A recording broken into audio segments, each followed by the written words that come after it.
I'll give Lindsay a chance. Right, ladies and gentlemen, we are getting close. In fact, we have reached 3 p.m. So if you could take your seats.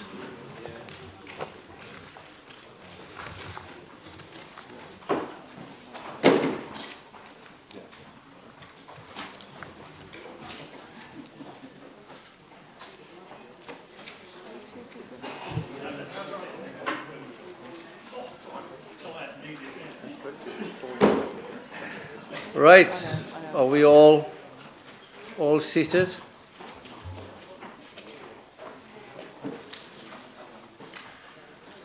I think it's the people in the expensive chairs who are causing the trouble in the stalls. Right, good afternoon to members, good afternoon to officers, members of the press and to members of the public who are here this afternoon. Before we start, obviously I have to do some housekeeping. I would like to remind you all that this meeting is live on the Council's YouTube channel. Before we move into this afternoon's proceedings, there are a few housekeeping matters that I'd like to bring to members' attention. I would like to remind members and officers to stand, if possible, when they are speaking in the chamber. Can I also please remind members that other than the proposer of a motion, any speeches must be limited to 3 minutes and directed to the item or question under discussion. Please may I remind members, officers, including the press and public that are in attendance today that all mobile phones must be placed in silent and no calls should be made or received during the meeting. Councillors, as you can all see, it's a long agenda today. So, members, I would appreciate if you could keep our speeches succinct and to the point. And hopefully with that, we should be able to get through the business. Could I also ask councillors to speak up and use the microphone, because there are 1 or 2 councillors who have difficulty hearing in the chamber. Item 1 on the agenda, apologies for absence. I have 4, Councillor Patterson, Spridell, Knowles and Nicholson. Are there any others from the floor? And I can see Councillor Nicholson sitting there. So obviously you are in attendance. Lovely to see you this afternoon. Item 2 on the agenda, minutes of the meeting of the County Council held on the 2nd of July 2025 as circulated to be confirmed as a true record. Councillors, can we agree these minutes? Agreed. Agreed. Do we need to propose on second? No. Item 3, councillors, on the agenda. Does any member have any interest to declare that have not already been declared to the monitoring officer before this meeting? Can't see any. Item 4 on the agenda, announcements by the leader, chair or head of paid services. I'm going to go to the leader first, and I think the leader has 1 or 2 announcements to make. Councillor Sanderson. Thank you very much, and good to see you all, every one of you here today. And I wanted to simply say that the Northumberland line meets another very important gateway by opening the new Bebbside station on the 19th of October, and the other 2 will be opening very soon. In terms of new additional services, there will be a late night service now, and there will also be a Sunday service that takes passengers to the Metro Centre.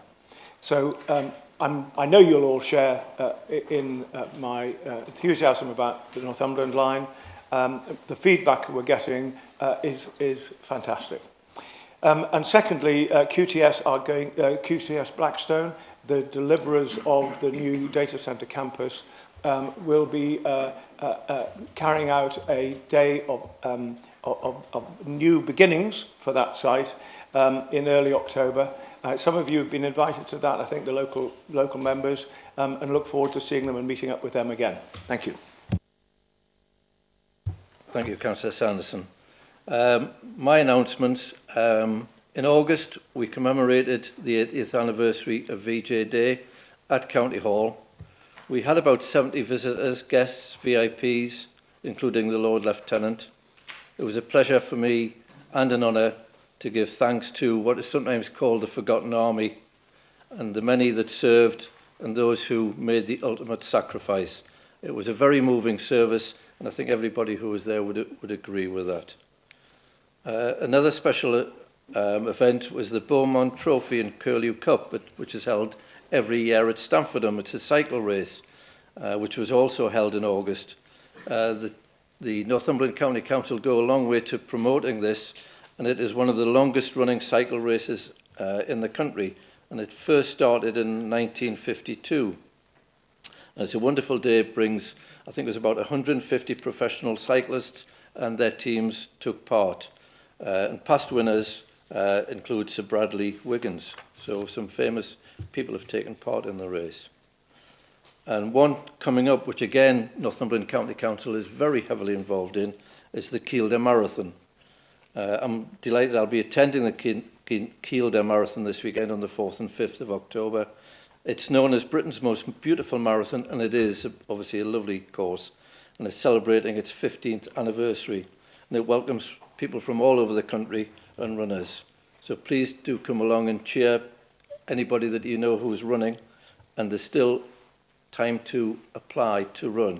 Now, I know Councillor Wearmouth ran in the Great North on Sunday, and I have, without him knowing, I have put him down for the marathon.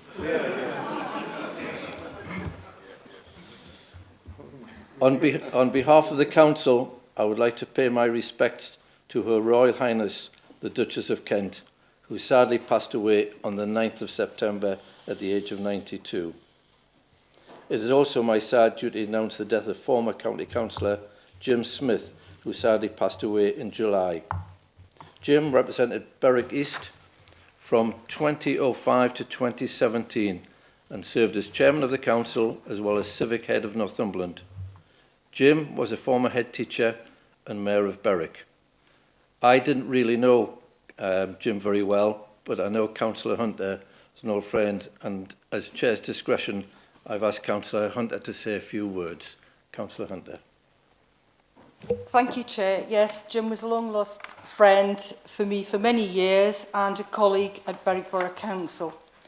He was very well known in the Berwick area and in Northumberland. As the Chair says, he was head teacher of St Cuthbert's First School in Berwick. He was Sheriff of Berwick-on-Tweed between 1994 and 1995.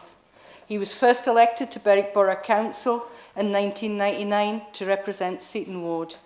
He was Mayor of Berwick-on-Tweed between 2003 and 2004 and Deputy Leader of Berwick Borough Council from 2007 to 2009 when the unitary came into effect.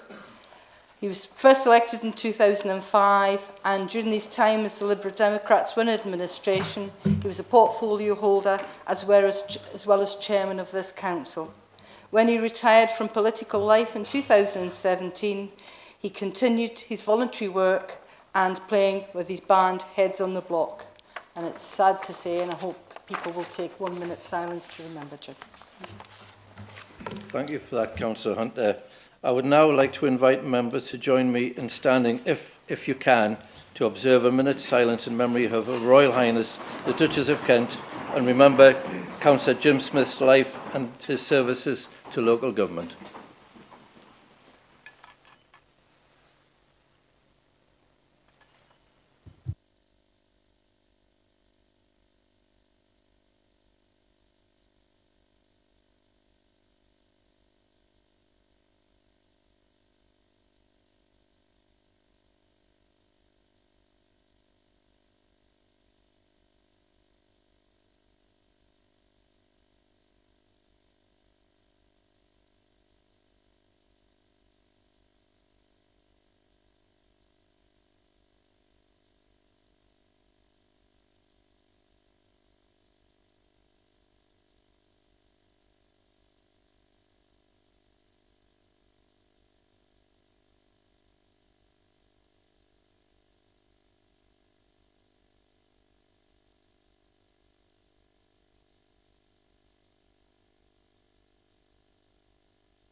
Thank you, ladies and gentlemen.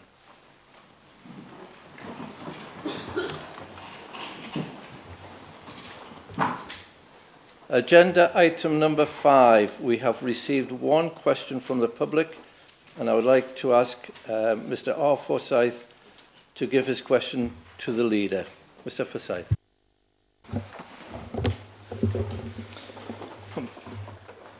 Can the leader of the council tell us what sports facilities will be available to the community as part of the new Seaton Valley school build? Thank you, Mr. Forsyth. Councillor Sanderson, you have 5 minutes to answer the question. Thank you very much. You'll be relieved to hear I won't be talking for 5 minutes because I can give a very simple, thank you, I can give a very simple, straightforward answer. This is a fantastic new school that the County Council have built. And is now got pupils in, and my colleague Guy Renner-Thompson, our cabinet member for schools, who's been incredibly helpful to get us to where we are today, and our schools team, is now full and functioning, and is a fantastic place. If you haven't seen it, go and have a look at it. Now, when we built this, it was put to us that it would be a good idea to have a sports facility there as well. And the cost of that was going to be £5.5 million extra over and above the cost of building the school. Now, we know that that particular part of the world had many promises made to it over a long time. We wanted to deliver the school, but we also wanted to deliver that sports facility as well. So I can say that we found that 5.5 million, that there are 16 community groups using the facilities there.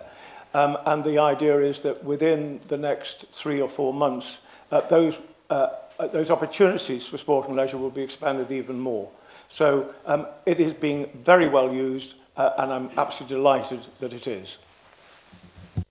Thank you, Councillor Sanderson. Mr. Forsyth, have you a supplementary question? No, thank you very much, Mr. Sanderson.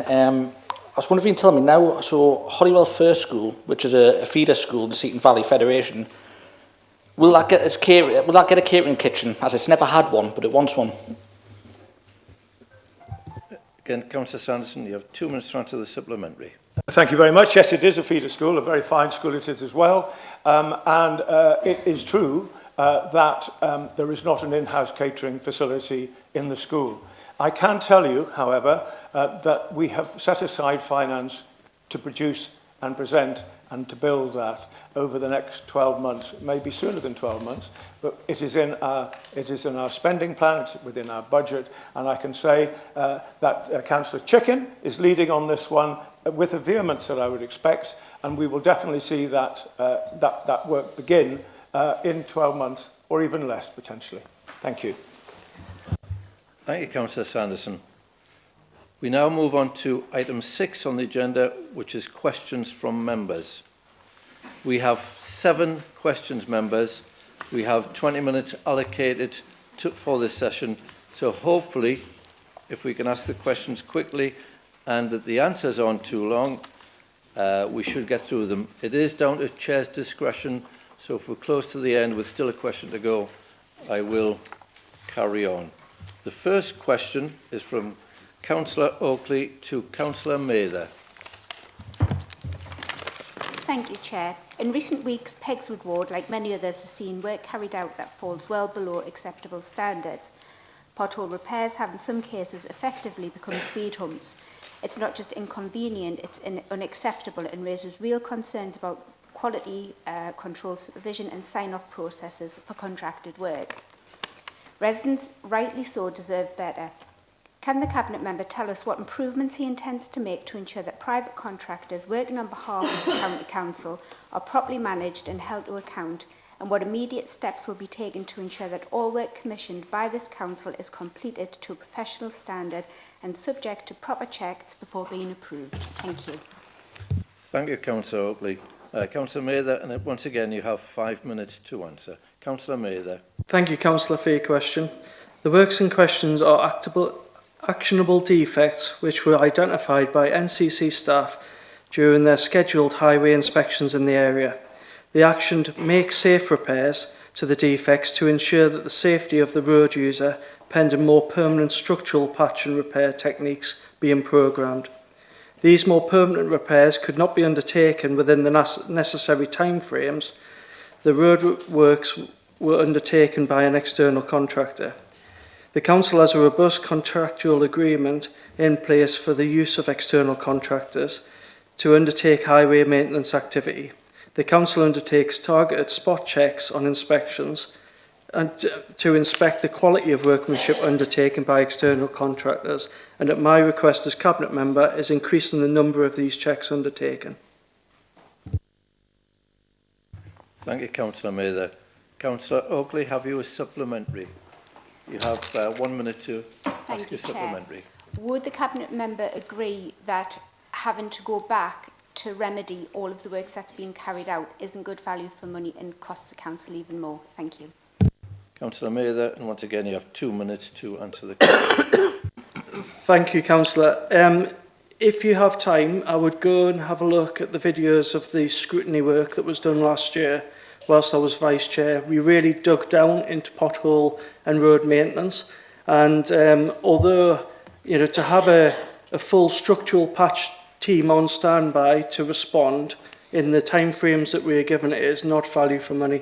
The value for money is to get the road made safe and to pre-plan works so we get the most out of our teams at all time. But it's worth a look at that scrutiny. Thank you. Thank you, Councillor Mather. And could I just say, Councillor Mather did ask if he could sit when answering questions today, so just if you were wondering why he didn't stand. Question 2 is from Councillor Ball to the Leader. Councillor Ball. Thanks, Chair. So what does Northumberland County Council do to promote Ashington and other towns without castles and beaches outside of the county? Thank you. Councillor Sanderson. Well, the simple answer is we spend money. So we are spending a significant amount of money in Ashington, more, to be honest, than at any time under a Labour administration in this building. We're doing that because we feel that Ashington thoroughly deserves the investment, and because the people there have every right and every opportunity to enjoy the quality of life that so many Northumbrians do. You'll know that we have just agreed an incredibly expensive new development, including a new cinema. We have taken down the rather ugly eyesore beside the station, and we're looking to new investment there. We do have, of course, the Northumberland Line station there, which you yourself are a regular and happy user of, and your support in that scheme has been worth a lot of importance to me. So the answer is we are investing huge amounts in Ashington because we think it deserves it. But in terms of delivering the message around why Ashington rather than Rothbury, for example, which is another town, and we're welcome the member, is another town that doesn't have a castle or a beach. Why should Ashington get this incredible investment? Because you've worked hard for it.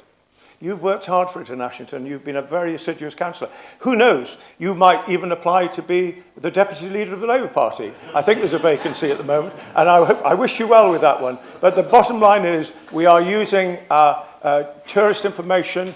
We're using all the visitor information that we can to point out what a good place Ashington is and what an excellent councillor you are.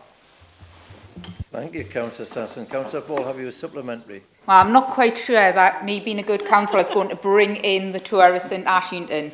But Hurst Park, Riverside Park, the QE2 Lake, the community woods, these are all things that actually, if you're not from the area, you wouldn't know about. We've got people coming to park runs that are wandering around on a Saturday morning looking for the community woods.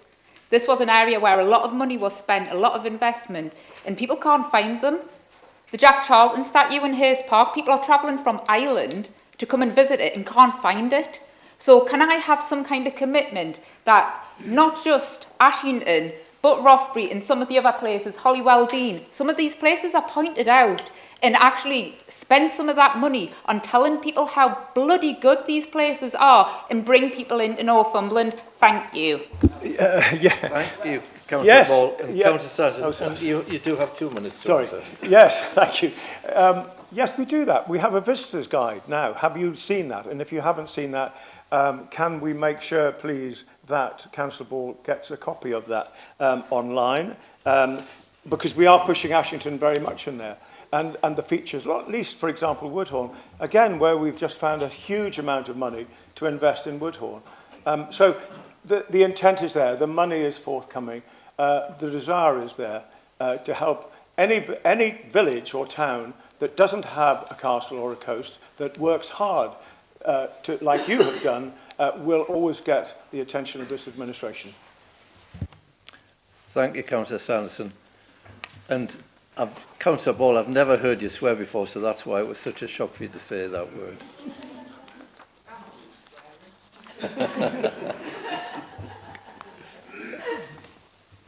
I could answer that, but I better not. Question 3 is from Councillor Dickinson to Councillor Stewart. Councillor Dickinson. Thank you very much, Mr. Chairman. Parts of George Bay... Oh, start again. Parts of Cheridge Bay have been unfortunately damaged by illegal camping and campfires, causing both environmental harm and risk to public safety. I've personally supported and helped fund the schemes for the local park managers to try and mitigate some of this. And I'll be attending the upcoming partnership meeting with the National Trust, Northumbria Police and others. Where am I up to? We need plans for stronger enforcement to deter this kind of behaviour and support the other agencies. Could you outline what further steps Northumberland County Council can take to help protect both the local environment and the local residents from those who persist in breaking the rules? Thank you. Thank you, Councillor Dickinson. Councillor Stewart. Yes, thank you, Chair, and thank you, Councillor Dickinson. You are right to raise the issue today. It's a beautiful part of the county. I'm not going to praise you as much as the leader praised the last member, but you are passionate about your ward. It's so important, not just to the local residents, but to national tourism and leisure. So representatives from the Northumberland Coast National Landscape Partnership and the County Council's Countryside and Green Spaces team will be attending the upcoming partnership meeting to see what more can be done to address the illegal camping and associated antisocial behaviour issues that are occurring in some parts of George Bay.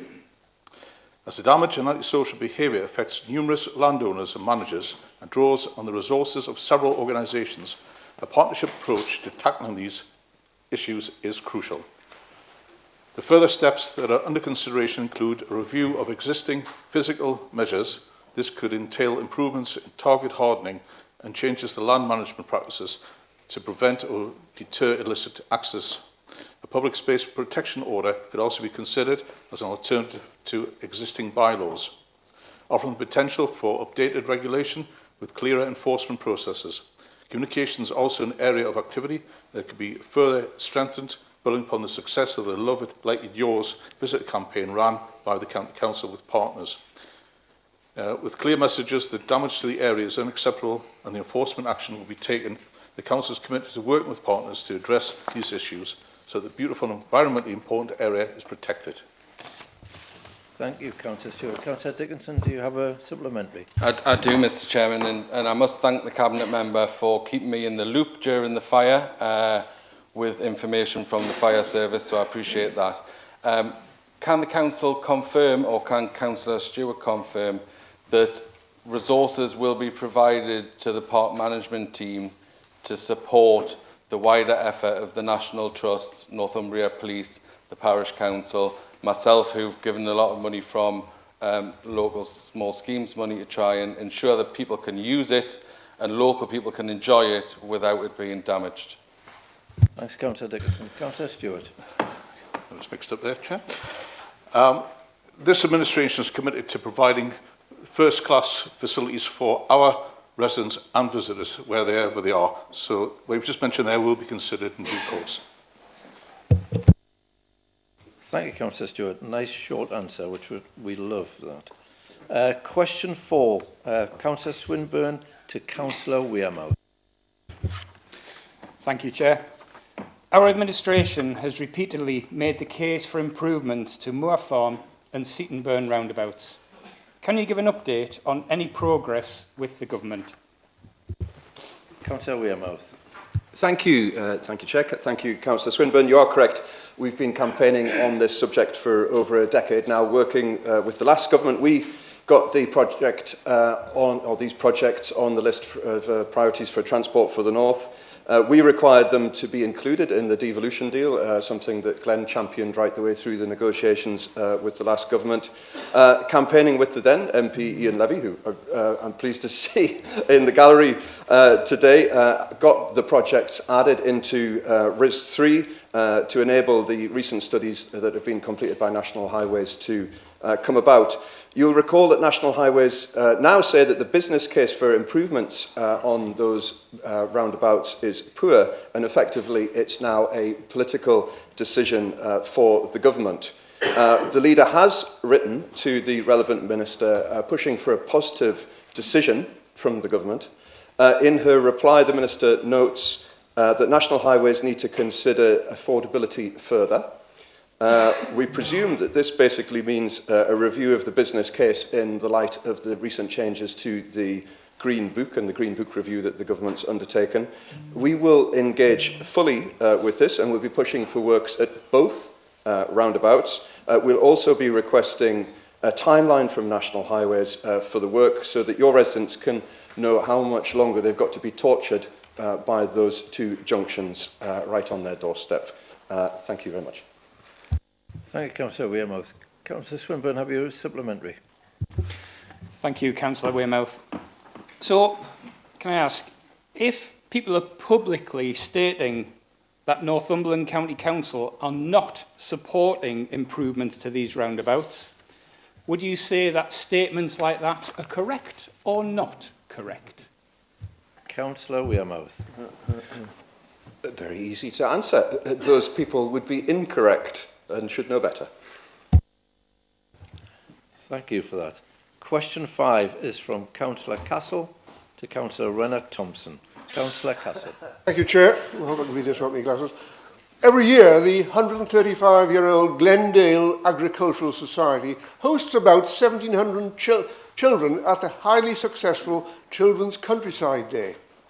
Given the importance of involving young people in rural affairs, the future of farming, and our countryside, I'm asking the Cabinet Member for Children and Young People if we could consider some financial support for this celebrated event, which is run not for profit, but as a charitable enterprise to make young people aware of what it means to steward our magnificent countryside.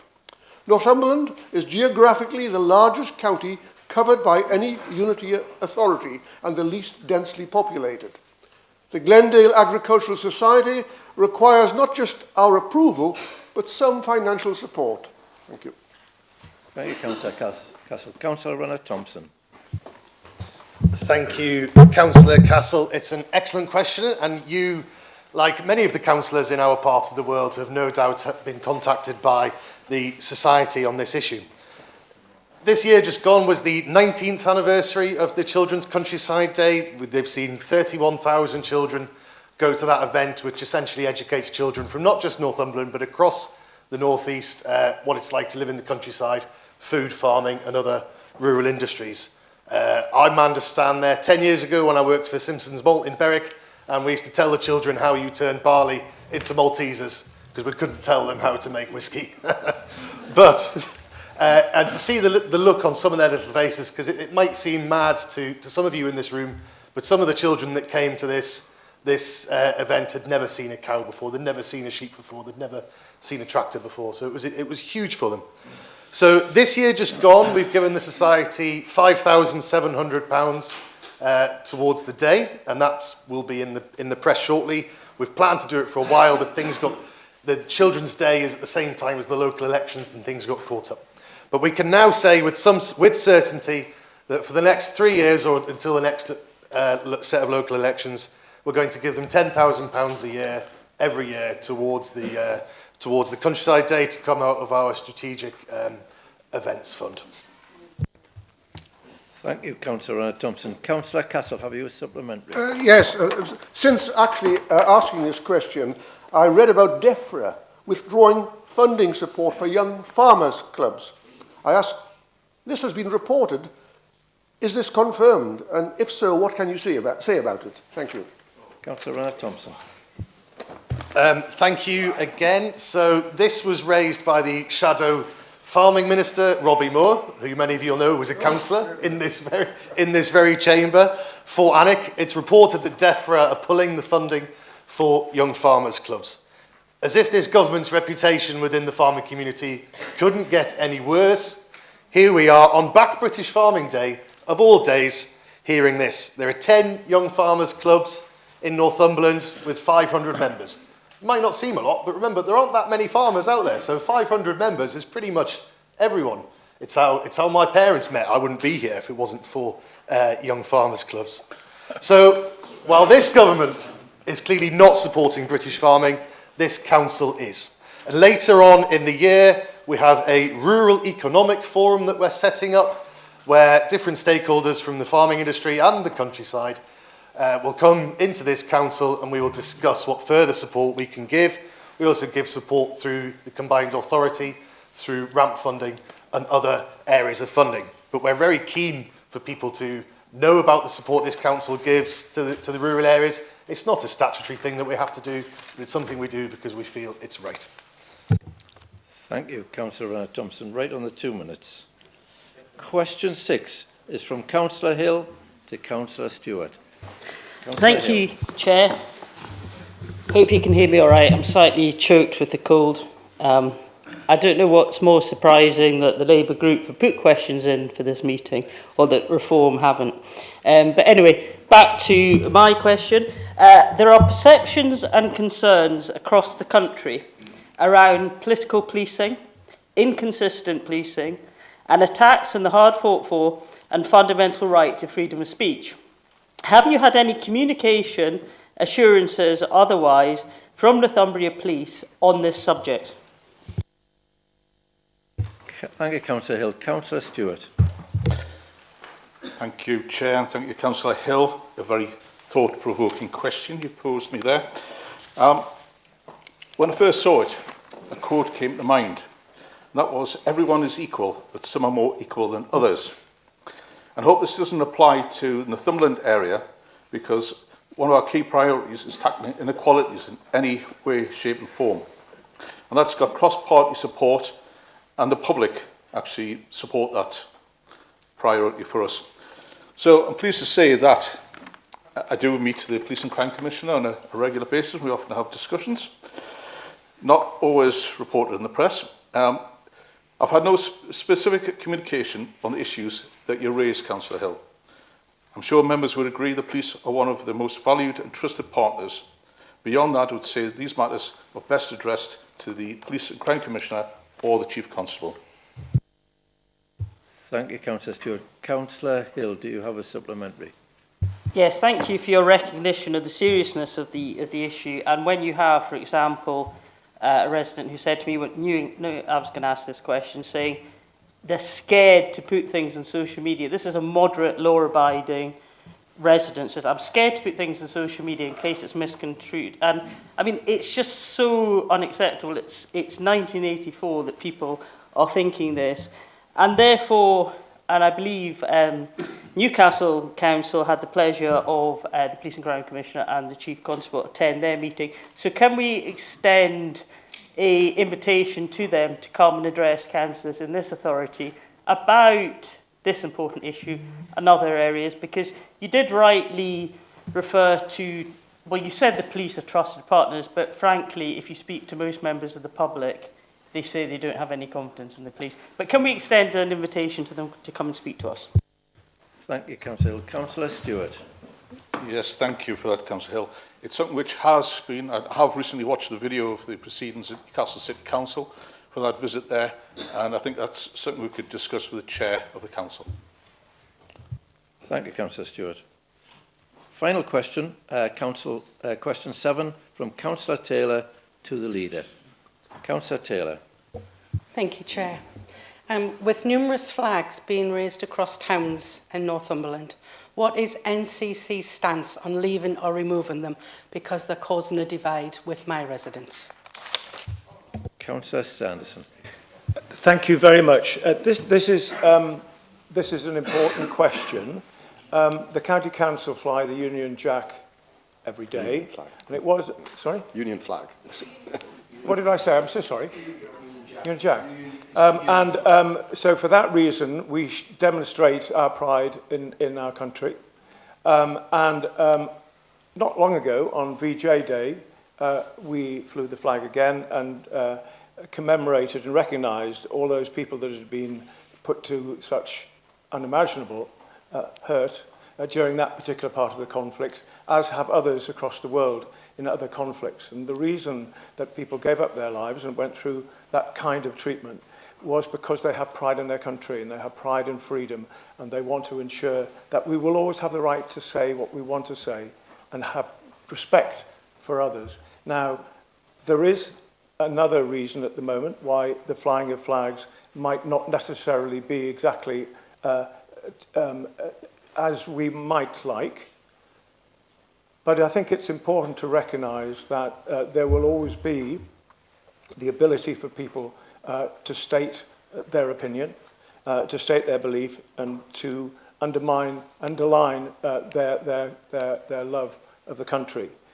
Where it's causing issues is a matter for the police, but what we think we might like to ask parish and town councils going forward is, would they like with them to look at a parish or town flagpole, which could then, so every town and every village, if they wanted to, could fly the flag, and then that way it would be something that was done together and for all as one community.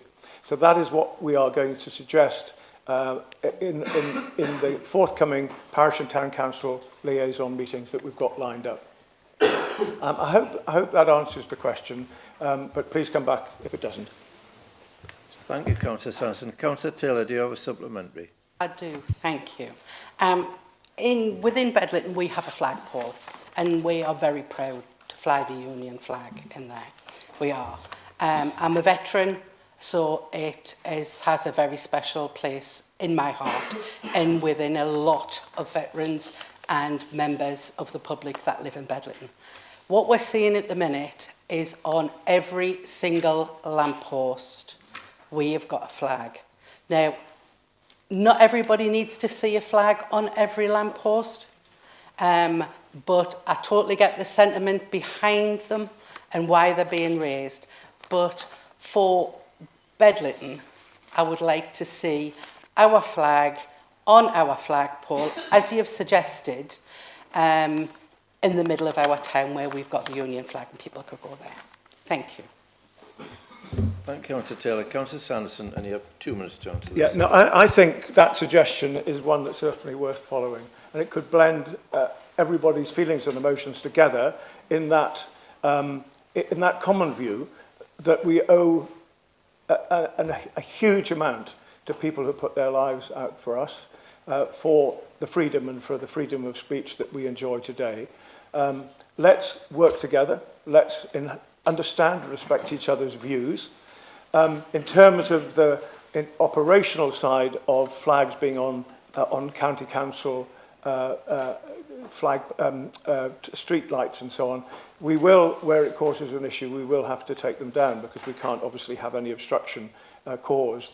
But I call for mutual understanding.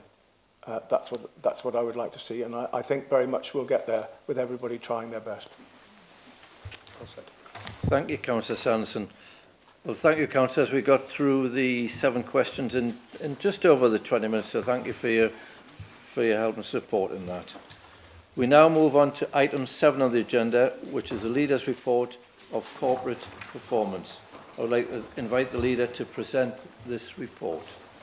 Councillor Sanderson. Thank you very much, Chair. The report is there for you. I don't propose to go through line by line, page by page, because I'm sure there will be some questions.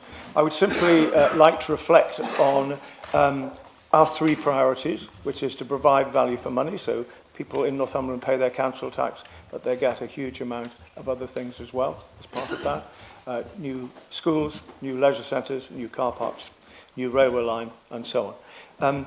Secondly, to actively support business and jobs wherever that might happen in the county, and we can look forward with our new investment fund of £110 million to be able to make that work and to actually see new businesses, not just in urban areas but in rural areas too. And we will actively and aggressively go for new business right across the county. And that's what we did. And we have the gratitude to our staff and to the administration for their combined efforts on this to bring this, these developments around. And thirdly, and equally importantly, is our role in tackling inequalities. And there is a whole list of areas where we have been working with partners to do our bit, to make Northumberland a more equal place so that a child born in one town can have the same opportunities if he or she wants to take them as someone born in a town 7 or 8 miles away. So that's what this is about. There are a set of performance indicators that are there for you, and some are good, some are okay, some need improvement, and those ones that need improvement will be improved. Thank you. Thank you, Councillor Sanderson. Do we have any questions from the floor? Councillor Dickinson. Councillor Fitzgerald. Thank you, Mr. Chairman. No need to look nervous, Glenn. Don't worry. I'm sure Councillor Hill will want to ask a question because she's obsessed with her own voice. But for the rest of us, there are some persistent underperforming areas that scrutiny looked at last year as well, that the council had action plans around, and I'm just a little bit concerned, particularly around things like staff sickness and the deep dive that scrutiny did around that and the action plan. It does say in there that the staff are using the data to target areas to try and assist with that, but this is the second batch of data that shows that that's not working. So I just wonder, will it come back to scrutiny for some more oversight from members to see what actions have been taken and why they're not working? Thank you, Councillor Dickinson. Councillor Sanderson. I must learn to wait. Yeah, you must, along with a few other things. I'm just so anxious to get on my feet and answer the councillor. We have taken significant actions. The figures are still too high for my liking.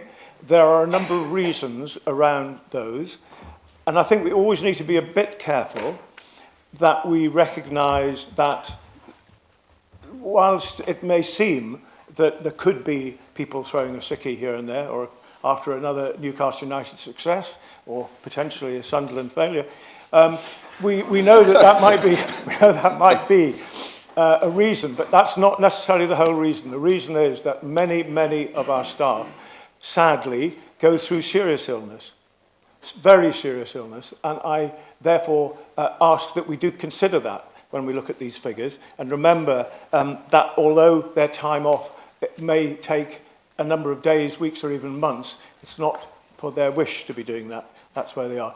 So in terms of the second part of the question, I have asked that there should be a report go to scrutiny again, and I would really appreciate the support of all members that are involved in scrutiny to come up with some ideas to quiz the cabinet member responsible, Nick Oliver, ask him, challenge him, why have these figures not improved? He likes that. And that's what you need to do. And together we can get this put right. But I just ask, at the same time as being disappointed, we do need to remember about those people who just can't help themselves being off for a long time. Thank you, Councillor Sanderson. Councillor Fitzgerald. Thank you, Chair.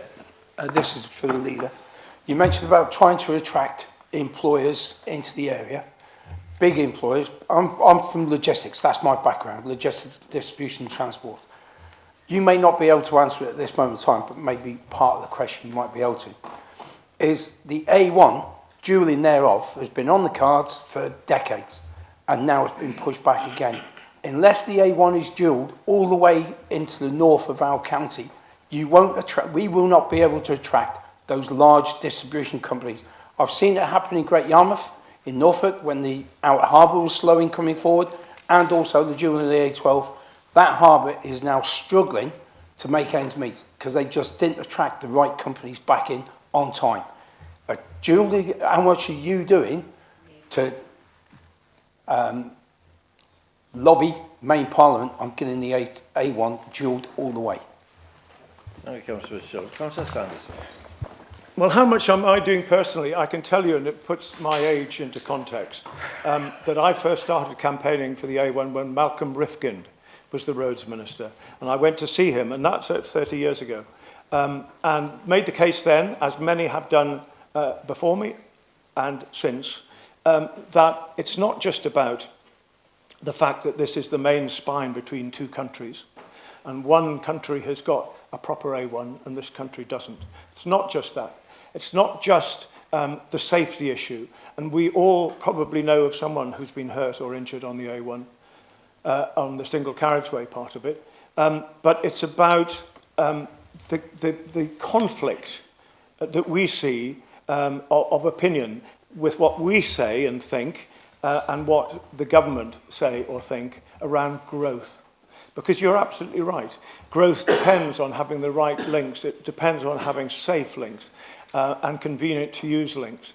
And what we need is not just the A19, the two major roundabouts, the Moor Farm roundabout and Seaton Burn, but we also need to see the A1 radically improved. I have some hope that working with the Mayor, who is a good colleague when it comes to Northumberland, and we've worked well on a number of matters now, I think that might be a better way of trying to get a change of opinion with this government.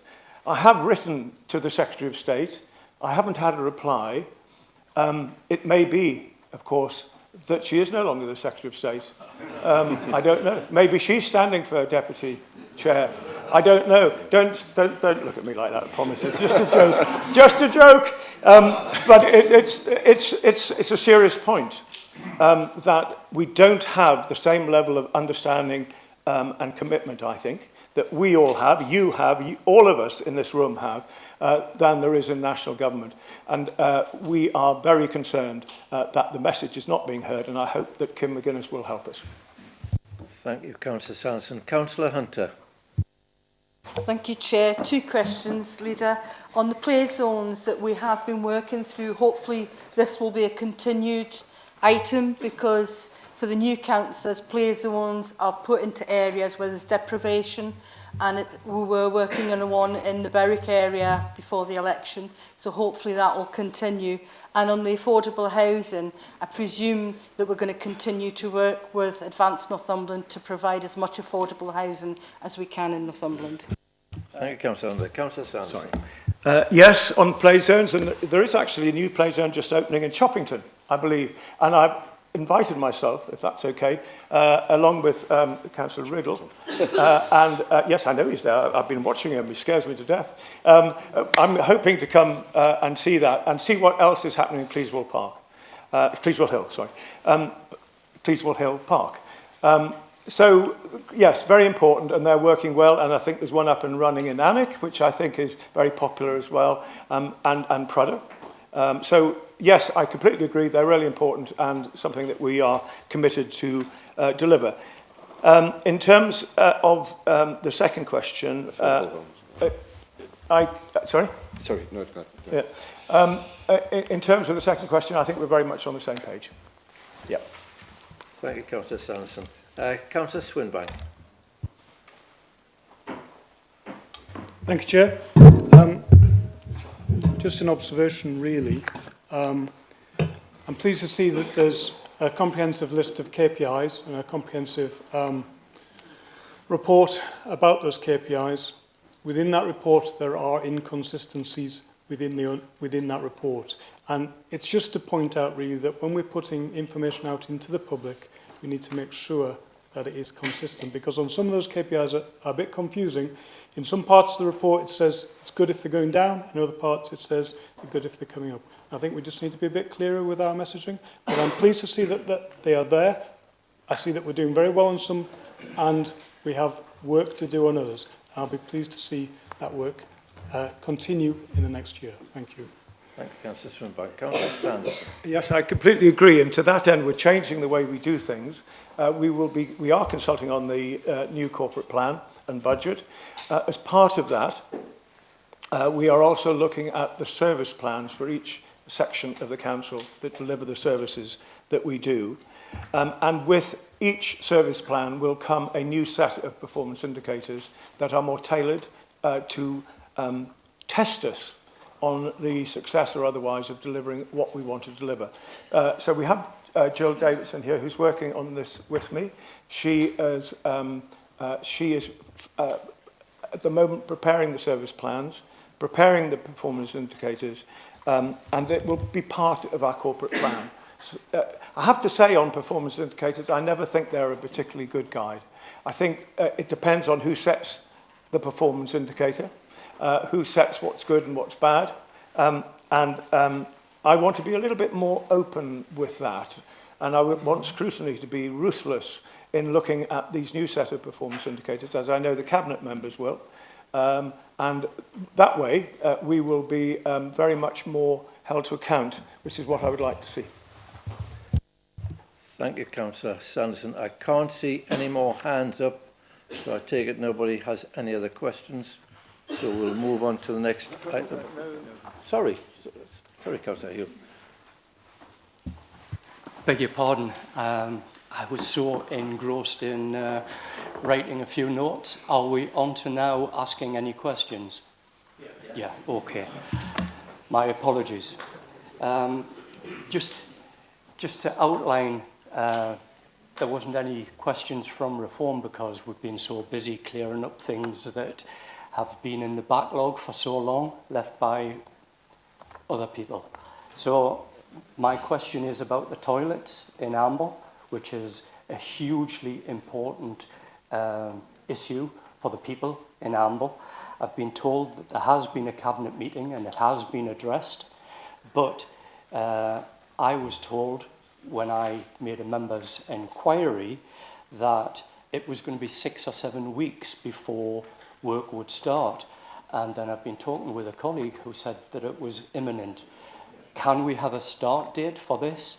And if you would allow me to carry on, the plans that I've had seem very, very basic. It looks as if it's just been thrown together, to be perfectly honest. Surely a better solution would have been to have a consultation with residents and designers and design something that was purposely built for that area. Thank you so much. Thank you, Councillor Hume. I'm not sure if that is part of this report, but I'll leave it up to Councillor Sanderson. Yeah. I can't give you an absolutely accurate update on where we are with them now, and I don't think you'd expect me to, but I can tell you that they've proved to be a bit of a stinker, and for all sorts of reasons. Funny, but for a number of reasons. Words. Thank you. Not least because of the complexities around procurement, the increased costs and so on. So what I'll do is I'll ask our relevant officer to drop you a line, to give you full facts and figures, and if we can help any more after you've received that, just let us know. Thank you very much. Thank you for that, Councillor Hume. Thank you, Councillor Sanderson. We now move on to item 8 on the agenda. Mr. Chairman, could I just have a point of clarification? Yes, so Councillor Dickinson. I just wanted to clarify, we received some advice prior to the meeting about reports and what you could and couldn't question on from the Director of Law and Governance. Now, that's just happened there, which is completely outside that directive. And therefore, are we proceeding with this new arrangement for the rest of the meeting, and we can all ask questions, whatever we want, whenever we want, about anything we want, even if it's not written in front of us? Thank you for those words, Councillor Dickinson. Yes, we are sticking to what was sent out. I gave a little bit of latitude because the councillor is a new councillor, so as I would have done to you 30 years ago when you came up the council. And you were very young, you were only about 30 when you came on the council 30 years ago. So yes, we will be staying with what was sent out, because that was my instruction to the officer. As I say, I was just giving some leeway.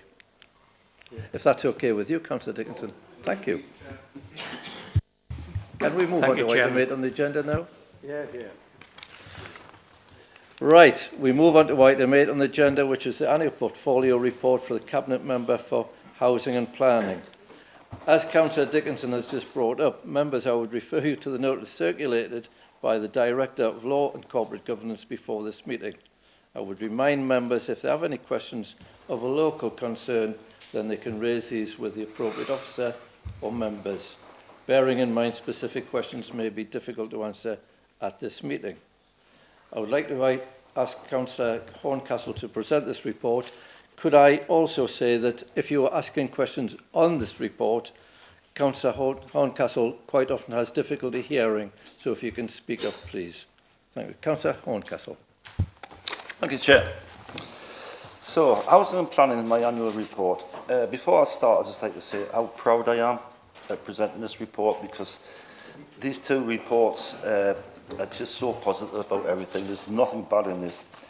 And I would like to just say a big thank you to all the officers and staff that work in these departments who are performing way above the national and local, the next local authorities' averages. So what is the housing? We have 8,500 homes. We're due a formal inspection by the housing regulator starting any time now, up to November. We are very good at collecting our rents. We also have a hardship fund to support any tenants struggling and have tenancy support officers to help vulnerable tenants. Repairs and maintenance figures are excellent. The figures are in the report. Voids, which have often been mentioned by certain people leading up to the election. There's only 182 voids, and these include properties of very low demand. And in case you think that's a lot, the national average is 4%, our average is 2.1. Tenant satisfaction measure are nationally set performance indicators. We show the strongest results compared to other North East local authorities. We have tenants forums, we have the Housing Assurance Board meetings, which will be viewed upon positively by the housing regulator. Figures to show how well we are performing. We have introduced selective licensing in Croftward and Blythe, which has solved an awful lot of problems. We've got the empty homes team, this is very interesting, which has brought 101 empty homes in the private sector back into use. We have a housing delivery team who acquire the affordable housing section 106 units from the volume house builders. And we are complimented on their performance. We're starting out to target specialist housing. As an example of that is Linden Walk in Blythe, 13 bungalows, specifically built for dementia sufferers and a room for a second bedroom for a family member or a carer. And all those are now let, and tenants are due to move in very soon. The Hexham Middle School site, which has seemed an awful long time in come to fruition, now has outlined planning for up to 200 units. And we have a housing delivery board which meet regularly to drive forward affordable housing numbers.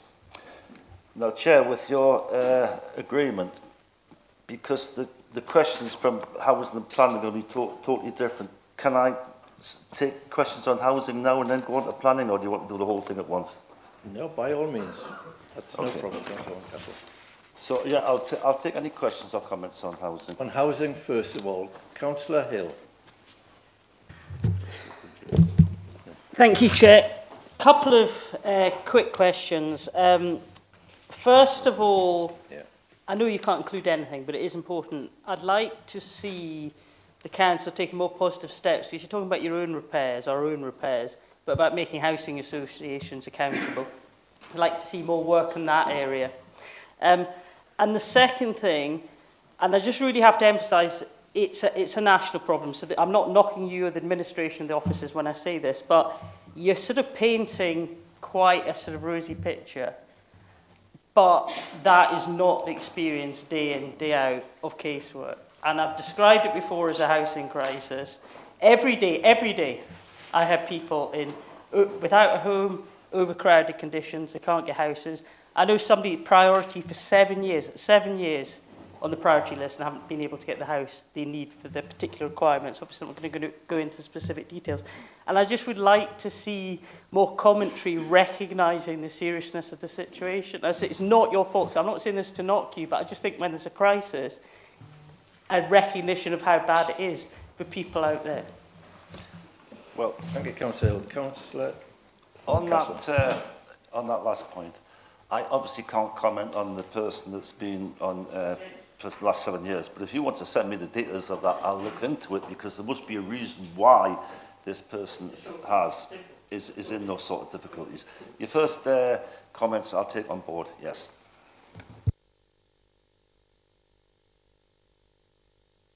Thank you for that. Councillor Bridget. Yes, Mr. Chairman.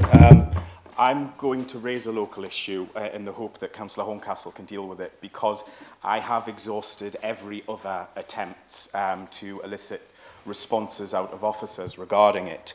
And back in February, this council announced that it was agreeing at Cabinet to purchase 2 properties as part of the new development in Rothbury, which is great. I think it'll be used locally. I wasn't aware of it until I seen it in the Cabinet report. There were no officers had dropped me an email and said, what do you think as the local member?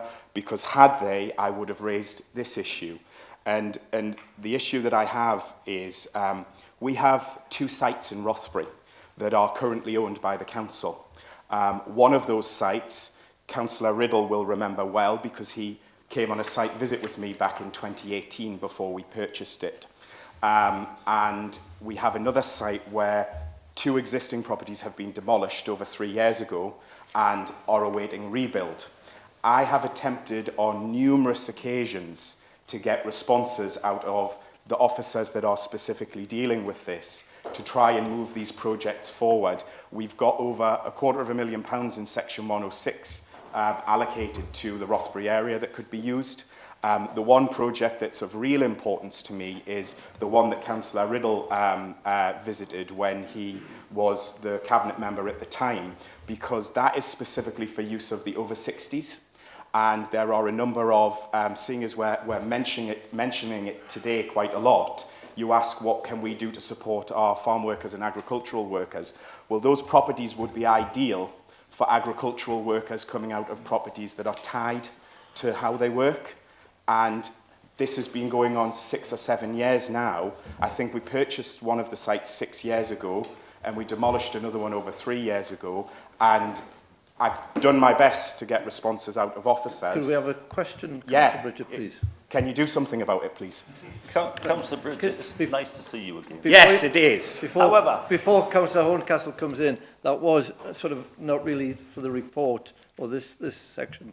That was more local area. Yeah. Councillor Horncastle. But as usual, you have been slightly naughty. This is a strategic report. I know all about the 2 sites in Rothbury, and you may think nothing is happening, or you may not have got responses, but I know about them, and they are undeliverable from a viability point of view. I know all about them, and it's a shame when one of the house developments when Rothbury went through, that the affordable housing wasn't built in that development, instead of somebody up there asking for the 106 money instead to do what happened.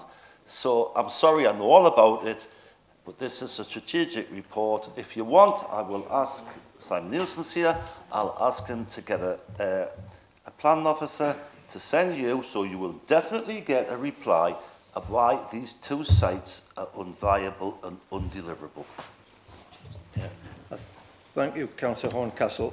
I think as well as members trying to keep off local subjects, it's also, if the Cabinet member can't answer it, a written reply shall be given. But Cabinet members as well who are answering, please don't if it's a local issue. I have next Councillor Dickinson. I've got Thank you, Mr. Chairman, and thank you, Councillor Horncastle, for the housing report. It's welcome to see lots of the improvements that are in there, because undoubtedly there are some. I must also thank, while I've got the opportunity, some of the officers like Susan Ogle, who really helps a great deal with casework relating to all ranges of things. The officers have been great, so if you could feed that back, that would be great.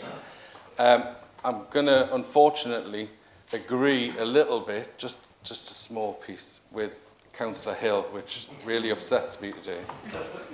But there is an underlying problem that continues that I know Councillor Horncastle knows about, and I just wonder if we can do more about it, and that relates to the home finder system itself, because it is not playing fair with residents and it is not dealing with applications in a fair way. If I look at an example only this week, when we were having a bidding meeting in my ward in Durridge Bay, there are lots of people that want to come and live next to the coast and relocate there. There are people with the same banding who've lived there their entire life and they can't get the property that's available. And for me and my constituents, that's unacceptable. And that will be happening in other beautiful places where people want to come, like Durridge Bay. But there has to be something we can do around Home Finder and more local allocation policies for situations where two residents have the same banding and are at the same point on the waiting list, but there has to be local priority given for somebody that's lived there all their life. Thank you. Councillor Horncastle, I don't know if you want or can answer that, or you'd prefer to give a written question. I can answer the question. If we can, just, I'm conscious of the time. Right. We are actually, and it was just yesterday at SLT we looked at this, we are actually totally modernising our way our housing services are run. Now, you mentioned the Home Finder. Now, this was a hot potato last year when it went through scrutiny, and we said it had to be remodernised. The system was 15 plus years old. Now, the new system we're going to look at is not quite ready yet. It should be come to SLT about November, and possibly the Cabinet in December, and we will have a total new, up-to-date, modern housing system. Now, the bit about the local people getting local houses, that is something that every councillor in this room suffers from. We are, hopefully, when we look at when we revise the local plan, which we start in November, we can look at policies to make sure that this is a bit more often. We have got policies now, like the new lovely Husk development in Amble, where those houses will definitely go to local people, but it's something I suffer from because I'm in an area with very, very little affordable housing. And you see people from perhaps Berwick, and there's nothing wrong with people from Berwick, but they live a long way from Allendale. And sometimes people from many, many miles away get a home in Allendale when there's very few. And that's something we need to alter because it doesn't go down very well locally. So I take on board everything you said, and funnily enough, I agree with you. Thank you, Councillor Horncastle. Now, before we move into planning, I've got Councillor Robinson, Councillor Castle, Fairltaken, and Councillor Kennedy, and then hopefully we can move to the planning part of this section. Councillor Robinson. Thank you, Chair. Colin, can you give us an update on where we are with the £40-odd million we agreed to build social housing in this county? I cannot at this particular minute, but you've asked it, so I'll make sure you get a written response to that. When you're dealing with figures, you can't, I don't want to give a figure out that's totally wrong, and I haven't got that in my head, and I haven't got it in my notes. So you've asked it, Malcolm, you'll get it. Thank you. Thank you, Councillor Castle. Councillor Castle. Yes, it's very brief and it is strategic, but linked to a personal experience in my ward. What you did over a year ago was purchase with money raised from the Right to Buy scheme to actually buy already built houses from the developer. I thought that was an excellent idea, and it worked very well, and they were filled quickly, and the rents were approximately council house rents. Is this scheme expanding, or have the changes recently to right-to-buy schemes actually forced us in the wrong direction? Do we have any plans to use this further? Because I thought it was a good idea that worked well. Thank you, Councillor Castle. Councillor Horncastle. Sorry, I've got notification, Councillor Castle, of the scheme changing, but if there has been any change behind the scenes, I'll make absolutely sure you get responded to. Thank you. Councillor Fairltaken. Thank you. Yes, I don't mind agreeing with Councillor Hill. It is a bit of a crisis. We still need 500 social houses or thereabouts in Hexham. Thank you for the reference, though, to the HMS site. It's really appreciated. You mentioned 200 units, and you mentioned affordable, which is great. Is the percentage for social housing being delegated at all out of that? We haven't got the final details yet, unfortunately, Councillor, because it's at the outline plan stage. It's at the next stage we'll get the absolute details. But what's happening behind the scenes is we're doing an awful lot of consultation with local people, the town council, the local members, to see exactly what you need, and housing needs surveys, that sort of thing. On a big site like that, which we've been waiting for 4 to 5 years, it would be really silly to go and do the wrong thing. So we will make absolutely sure when the detailed plan application goes in, it fits exactly what you need. And I know what you need. Thank you. Thank you, Councillor Horncastle. Last one on this section, Councillor Kennedy. Thank you. I'll just refer to page 2 of your report, Councillor Horncastle, at 6.2.3. Performance and achievement inclusions. Just this first bullet, I have a question over income. 101.54%, so over 100% of rent collected against a target of 98%. I don't know if this is just the way it's been articulated, but I'm confused as to how we've collected over 100% of the rent at 101%. Why is that the case? Because some people are very late in paying the rent. So when you collected 100%, you get some last year, so it takes you over 100. So it's last year's as well? Yeah. That's why it's 100. Okay, thank you. All right, thank you for that. Sorry, Councillor Bowman, I'm going to move on to the planning side. Planning, again, from my point of view, it's all good news. 90% of local authorities do not have an up-to-date local plan. But ours is just 3.5 years old into its 25 years life cycle. Northumberland County Council is in the top 10% for housing delivery and its 5-year housing land supply. It was cited as good practice in section 106 management by the Ministry of Housing, Communities and Local Government. Analysis suggests Northumberland County Council is in the top performing 5% nationally. This is the planning department. And we've received recognition from planning performance for our planning performance agreements for dealing with regional and nationally important inward investment schemes, and that particularly refers to the Blackstone QTS excellent application that our office has managed to secure and brought so much money and future employment in the county. We are fully supporting the parishes and neighbourhood planning. Soon we'll have 40 neighbourhood plans covering 2/3 of the county. We're working with the Institute of Health Equity to tackle inequalities in housing. And we are recognised as an expert in this area. And our Executive Director, Jill O'Neill, sitting there, was actually on the stage in Manchester presenting exactly how we do it. So well done, Jill. So we've been successful in attracting a disproportionate amount of the North East Combined Authority brownfield money. It's just slightly over £6 million. That was announced in July. And we had many schemes that already we were looking at that money can go straight to.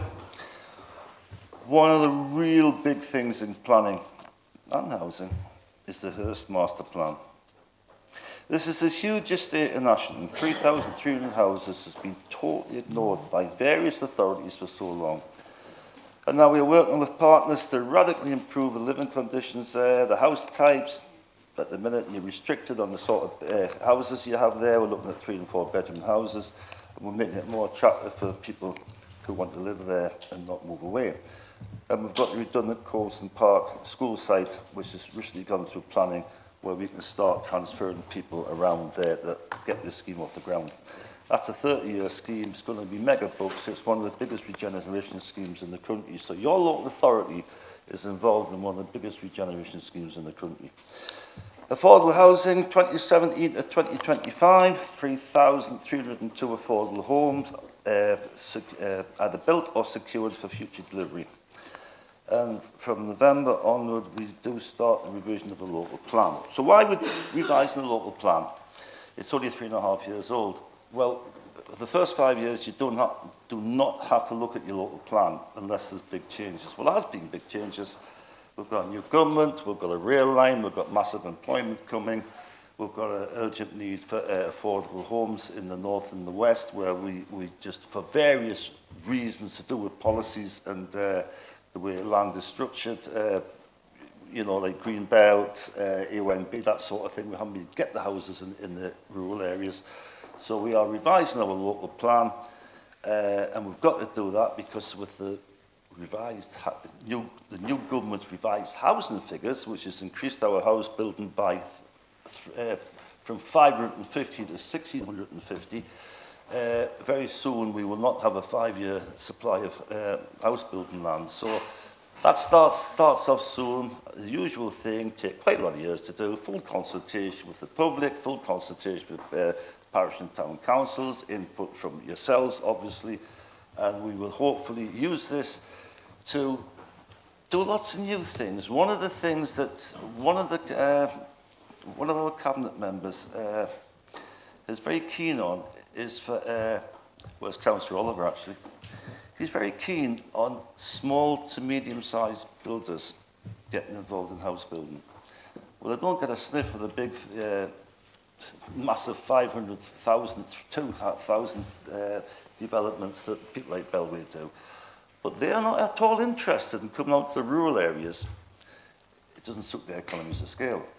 But with our new local plan, we will have to, and we want to, see some more development in the rural areas. We're not talking a lot. Some little villages might get 2 or 3, 4 houses. Some of the larger towns might get 50 or so. We're not talking huge amounts. And that will attract small and medium-sized building firms. And that's something we're going to try and build in the local plan. So it's the local plan you'll all be involved in. We haven't got anything off the ground yet, apart from what we're called for sites.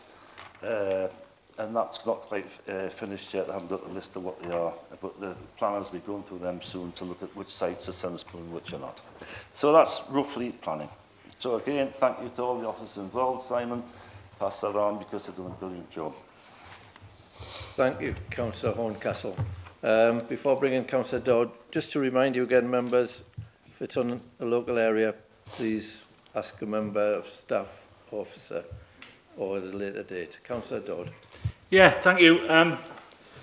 Is there any truth in it? I don't know if it's rumour, but this government are going to scrap the neighbourhood plans that have been tirelessly gone over at great costs to our communities and here? No. Is that correct? Yeah? No, they're not. But they've drastically reduced the funding, and we've got to pick up the slack. That's another financial burden on us. But we, with the sort of county we've got with huge rural areas, neighbourhood plans are seriously important, and so we will be supporting them all the way. So no, they're not. They're just reducing the funding. Thank you, Councillor. Councillor Johnson. Thank you, Chair. Taking into consideration how much it costs to build houses in rural areas and the logistics involved in getting skilled labour into those areas, has anybody considered doing prefabricated buildings which will take less time to build and which have been proved just after the Second World War to be very long lasting? And I understand over in Germany there's a lot of buildings being built like that, and they're being constructed in 3 to 4 days, where at this moment in time you're talking weeks to build one house. So that's an excellent question, because it's something I regularly talk to Rob Murphy about. You're dead right. There was houses built very quickly after the war, and they lasted for many years, and they had to be, you know, maintained and looked after, and various new bits to them, but some of them are still there. So something I talk about all the time, but we have on a smaller scale started that with our Husk developments, which are the old garage sites in Northumberland, which are absolutely no good for garages anymore because they were built for an old-fashioned Mini or Morris 1000 to get into, and the modern car can't get in. And there's a scheme called the Husk scheme, where they're actually built in the factory. They come out because the garage are all the same size, and they're built in a very short space of time. That's the ones we've just built at Amble. I've been to visit ones in North Shields and the West End of Newcastle, and they're absolutely excellent, built very quickly and much cheaper. I've taken that on board, and I am talking to Rob Murphy about this. We just haven't decided exactly how to go down that road, but good question. Councillor Dale. Thank you very much. Just to say, Stocksfield next week is celebrating 10 years of its first community-led housing project. Councillor Dale, can I stop you there? Can you just lift the microphone up? You've got such a nice soft voice. Sorry, right. Just a quick word to say, Stocksfield next week is celebrating 10 years of its first community-led housing. So we've been doing it for a while. What I really want to ask you was, and I'm glad that the leader mentioned the scrutiny, was you came to the scrutiny committee to discuss enforcement and the lack of resources enforcement. The enforcement officers are under massive pressure, and you said that you would come back with a report. So please, can I ask you that you come back to the next scrutiny committee or the next one with permission of the chairman and give a report, because it is a vital service that is needed, especially in the rural areas. Thank you. I must admit, when I mentioned everything in this report I'm very proud of, there are certain parts of it you don't quite achieve exactly what you want, and I know the enforcement side of planning, we're very short-staffed. Planning and enforcement, unlike planning, because planning generates money, enforcement costs money, we maybe haven't got the type of the amount of resources in that we should. So if I said what I said, then I'll carry it out, Councillor Dale. Sorry, can't get everything done, but take on board what you said. Councillor Hunter. Thank you, Chair. You're saying you're going to go to review the local plan and go out to consultation with the parish and town councils and the public. I think there's going to have to be an understanding of what they can feed in, because at the minute the call for sites that's going around the parish councils, what we're getting feedback is, what does it mean? What do we need to do? And they're not actually understanding the letter of call for site. So I think there needs to be some work so that we can understand and take the parishes and public with us. You're dead right. I mean, I've got 8 parish councils. When that went round, a few of them didn't know exactly what it meant, so I actually explained what it was. But maybe when this call for sites went out, it maybe should have had a few more paragraphs to it. So we'll take that on board. But at the next stage, from November, December onwards, when we start work on the local plan, we'll do everything we possibly can to keep people up to date and everything. And excuse me, my voice is going. Right, I've got 4 more which I'm going to take. Councillor Robinson, Elliott, Sim and Bridget. Councillor Robinson. Thank you, Chair. Colin, I was going to ask you about enforcement again, and I will in a minute. But you said the north and the west are desperate for affordable housing. So is the southeast. We have specific problems in the southeast because of the amount of population we hold and the old housing stock we've got. So don't just say it's the north and the west. But I was going to ask you about enforcement. You know we've got a problem. It's been mentioned quite a bit. A year or 2 back you said it was getting beefed up, and I was just going to ask, has it been beefed up? But if you're obviously going to do a report that we can all see, then, you know, that's fine. Councillor Horncastle. I just asked the enforcement officer that I deal with most of the time in that area, and I said to her, how's things? Because the lady, unfortunately, and this is how bad it was, unfortunately had over 400 enforcement cases on her desk, and this was last year. So I asked her, I says, well, how's it going now then? She says, I've got even more. I said, how was that? Because I thought we'd put more resources in, because the boundaries for the plan committees has changed. She's been given more. Now, I do know that the enforcement issue is, because without enforcement, you haven't got planning. I understand that. So enforcement is one of the weaker parts of planning. The other part of planning, which was not the best, was building control. Building control, for many years, been pushed here, there, everywhere, didn't know where it was. It's back with planning now, and it's getting a complete and proper overhaul. So take on board, Martin, what you said. I'll see what we can do, or at least get back to you about what the state of enforcement is. But I agree with you. Thank you, Councillor Horncastle. Right, the last 3 I'm taking, Councillor Elliott, Sim and Bridget. Councillor Elliott. Yeah, thank you very much. cited as good practice Section 106 as the question at the last council meeting on Section 106. We have got a bit of to and fro going between me and the senior. Point of order, Chair. Yeah. Sorry? Point of order, Chair. Can I just have some clarification from the Monitor Officer? This sounds like a personal matter in your private cell. It's a using matter. It's Councillor Elliott. Can I assure you this is not a personal matter? Councillor Elliott, you've been in correspondence with myself and the leader. I've not replied to you for a particular reason. You've raised an issue regarding a Section 106 agreement of which you're either a signatory or a negotiated part of it. I know where you're going.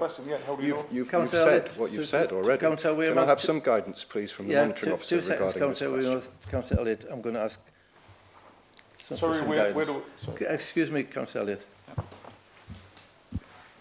The decision as to whether or not a councillor has a conflict of interest is for the councillor. My view is that if the councillor has an ongoing dispute in the area with the planning department, there is an interest. It is for that member then to decide, taking into account the Nolan principles and the code of conduct, whether or not he wishes to declare that interest. If he chooses not to, the consequences will flow. Yeah. You've heard the advice, Councillor Elliott. Councillor Elliott? I'll ask the question, yeah. Yeah, so in order for a planning permission to be valid and lawful, which then gives you good governance under Section 106, I've got quite a few residents in my local ward saying the conditions weren't discharged before causing them massive inconvenience.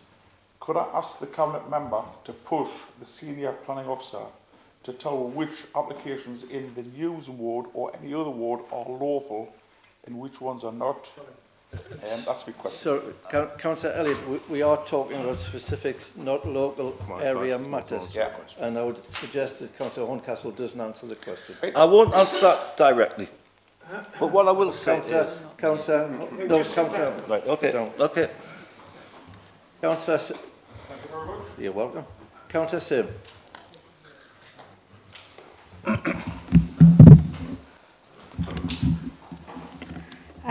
With regards to the planning side of things and building houses and tackling inequalities, what will the council do to ensure that there's infrastructure put in place, things like schools and doctors and dentists and things, because a lot of people are struggling to get their children into school in certain areas of the county.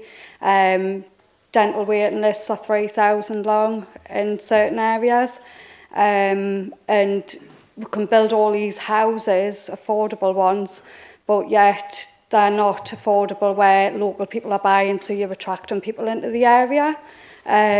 So it's putting a strain on things, and children shouldn't be going without education. It's just kind of what you're going to do to tackle that. Is there a plan in place for building on extra, like building extra schools and investment? Councillor Horncastle. That's the whole reason why, through the plan system, we have these Section 106 agreements, where when development comes in, depending on its size, we look at what it will do to the local community from the point of view of school places, from the point of view of extra traffic, from the point of view of the places, the doctors, and that. The 106 is drawn up by the legal team, and the money is from the developers held here until the time that money can be spent specifically what it's for. But I hear what you say, and there has been many examples of bad planning over the years. If you go back 8 or 10 years, there was some terrible planning decisions in Morpeth, where it's just houses were built, no thought at all for the infrastructure, and it left this council with massive problems for years afterwards to try and sort it out. We now are trying to be good planners. We try and take on board, you know, we're there to facilitate, not just the developers, we're there to facilitate people's living conditions. So if a development is handled properly, and we have been complimented by the government on the way we handle our 106 agreements, any extra weight, pressure that's put on a community from a housing application should be covered in the 106 agreement. So take on board what you say. There's good practice, hopefully good practice now. There's been some serious bad practice in the past. Thank you, Councillor Horncastle. The last one on this section is Councillor Bridget. Yeah, I'll just quickly end on a compliment, actually, because I know you mentioned that you weren't happy with where planning enforcement was, and I'm not going to go into specifics, but from a perspective in my ward, the way planning enforcement, planning, legal and conservation have marshalled for a significant breach, I can't fault them. Councillor Horncastle, they've been absolutely fantastic, and it is at appeal at the moment, but even if we lose, we have put up a magnificent defence from all parties in that regard. So while planning enforcement might not be where you want it, they've done a brilliant job on this one. No, I appreciate what you said, Councillor Bridget. I'm not in any way saying our planning enforcement team is not good. I'm just saying we haven't quite got the resources in there to make it really good. But thanks for that. Thank you, Councillor Horncastle. We now move on to item 9 on the agenda, which is the annual portfolio report of the Cabinet Member for Roads and Highways. Again, I would remind members if they have questions on a local concern, which we all can think of, ones in our own area, can they raise these with the appropriate officer or members, bearing in mind specific questions may be difficult to answer in this meeting. And we also had a very informative LTP briefing yesterday afternoon, which dug down into some facts and gave the new structure for the next 3 years. So I'd like to invite Councillor Mather to present this report. Thank you, Chair. Good afternoon, Councillors. I'm pleased to be here as the Cabinet Member for Roads and Highways and present this annual report. This report's the first of the new administration and looks forward and what we strive to achieve. I'll take the report as read, but will highlight some of the topics and what the team has achieved over the last year.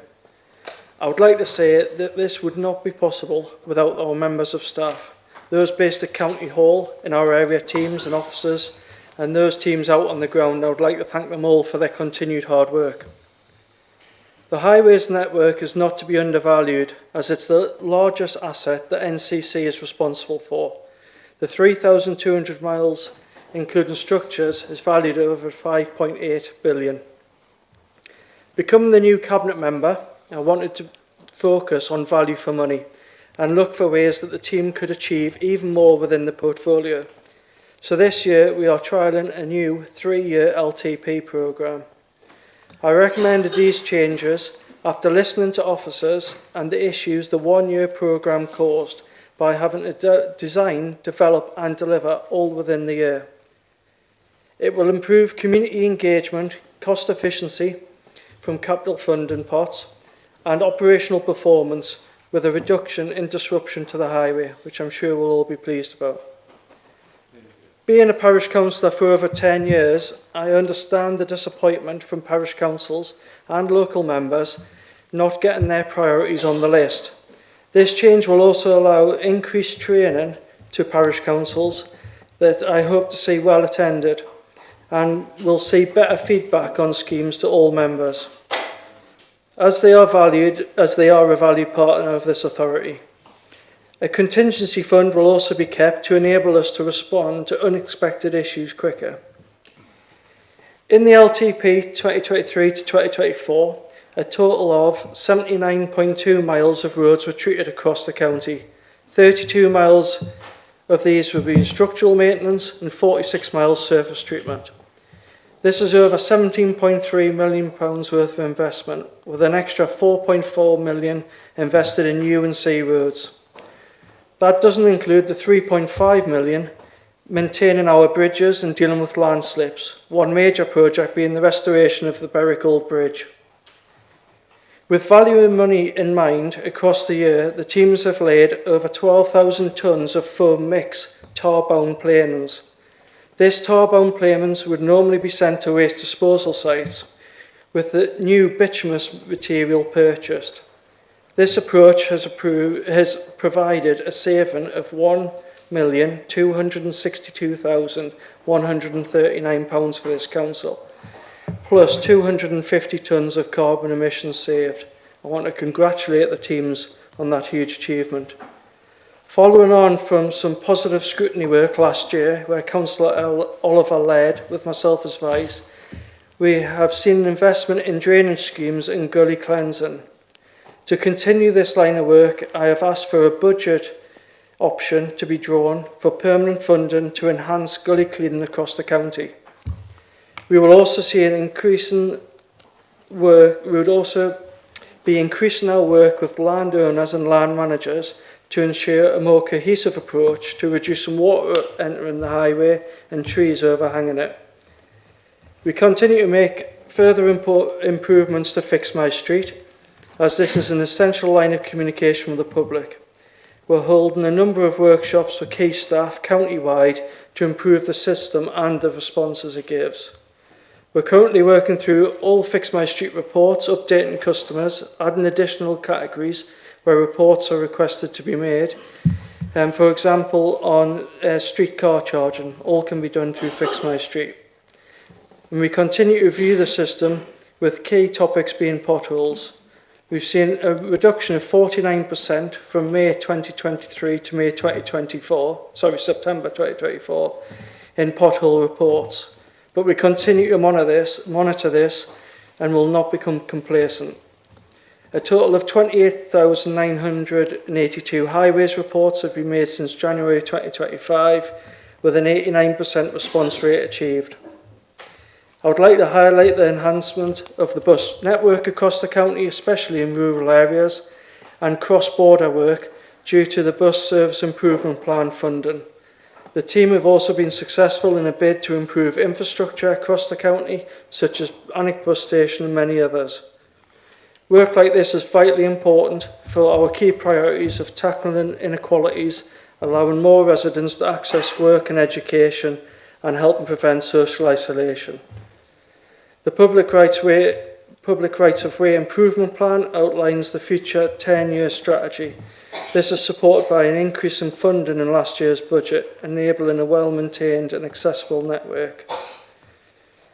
With designs progressing and discussions ongoing with the Department of Transport with a view to securing required funding package for the Blythe Relief Road, as it continues to demonstrate high value for money, and will support economic investment in the area. We also continue to lobby government and invest in improvements on the A19, Moor Farm, Seatonburn Junction and the A69. The catastrophic decision by this government to cancel the dualling of the A1 and safety improvements leave many rural towns and villages badly impacted by the increased traffic, trying to bypass congestion on the A1, deteriorating our network quicker. We will look at how to improve safety on these routes.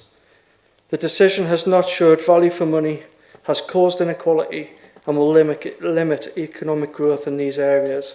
This council will continue to fight for its residents on these matters. Thank you. Thank you, Councillor Mather. I've got questions, but please not about a pothole in your street. It's about the report. I've got Councillor Dale, Swinbank and Dickinson. Councillor Dale. Thank you very much. Thank you very much for the report, Councillor Mather. And I have to say I welcome you as the new Cabinet member. And I think you've been great to work with because you were on our scrutiny committee when we took the best report forward, which actually was quite an eye-opener. And what I'm asking you is, last year we didn't get our extra incentive, 2.5 million incentive for value for money. This year, are we going to achieve that? So I think what we'd like you to do is come back to the scrutiny committee again and let us know how you're working, what improvements are being made, because everybody knows when everybody gets out of work, they go onto the roads, the first thing they see is a pothole. They don't think of anything else, they just think the roads or lack of gritting or whatever. The other thing is that you've got your fleet replacement programme, and I noticed that there is a suggestion of taking funding out of that. I hope that won't have an impact on you delivering a really good service.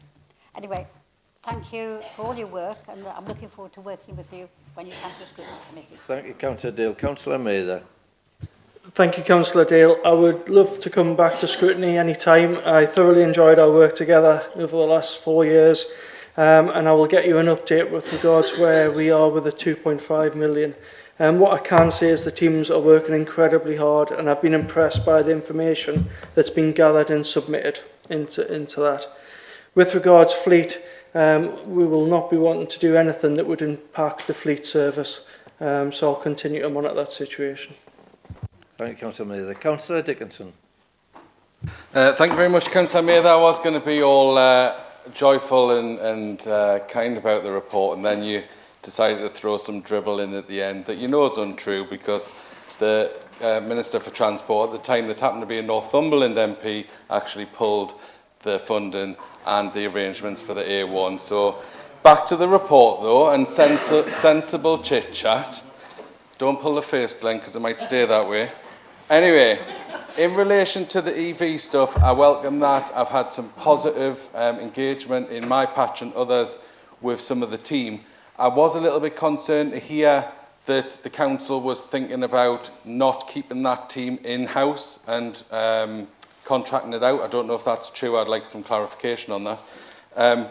The EV points themselves are being put in some very strategic places in some of the tourist areas, which is great, but also local people who've made the switch can now access them. So I thank the Cabinet Member and the Council for that.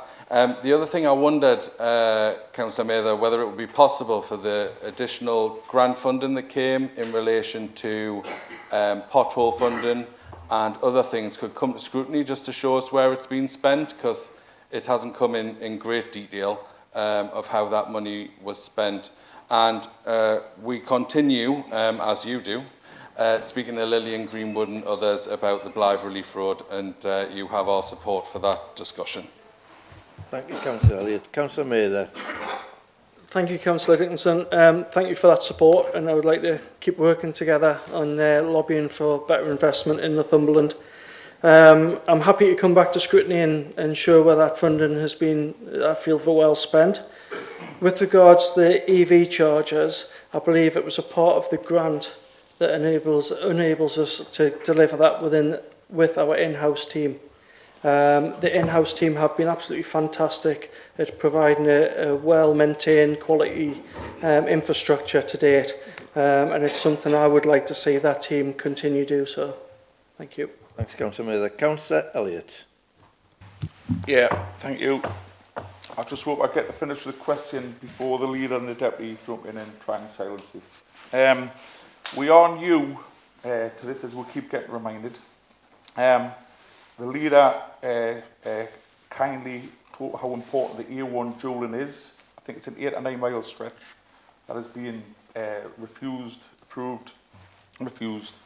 I attended my first meeting at the North East Combined Authority 2 weeks ago, or less than 2 weeks ago, and found there's about £1.8 billion.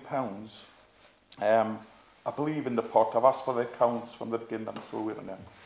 Would you support an opportunity, if you can, like I say, when you would, to ask the Mayor, along with the leader of Northumberland, to try and tap into some of that pot? I believe it's 500 million needed for that 8 or 9 miles.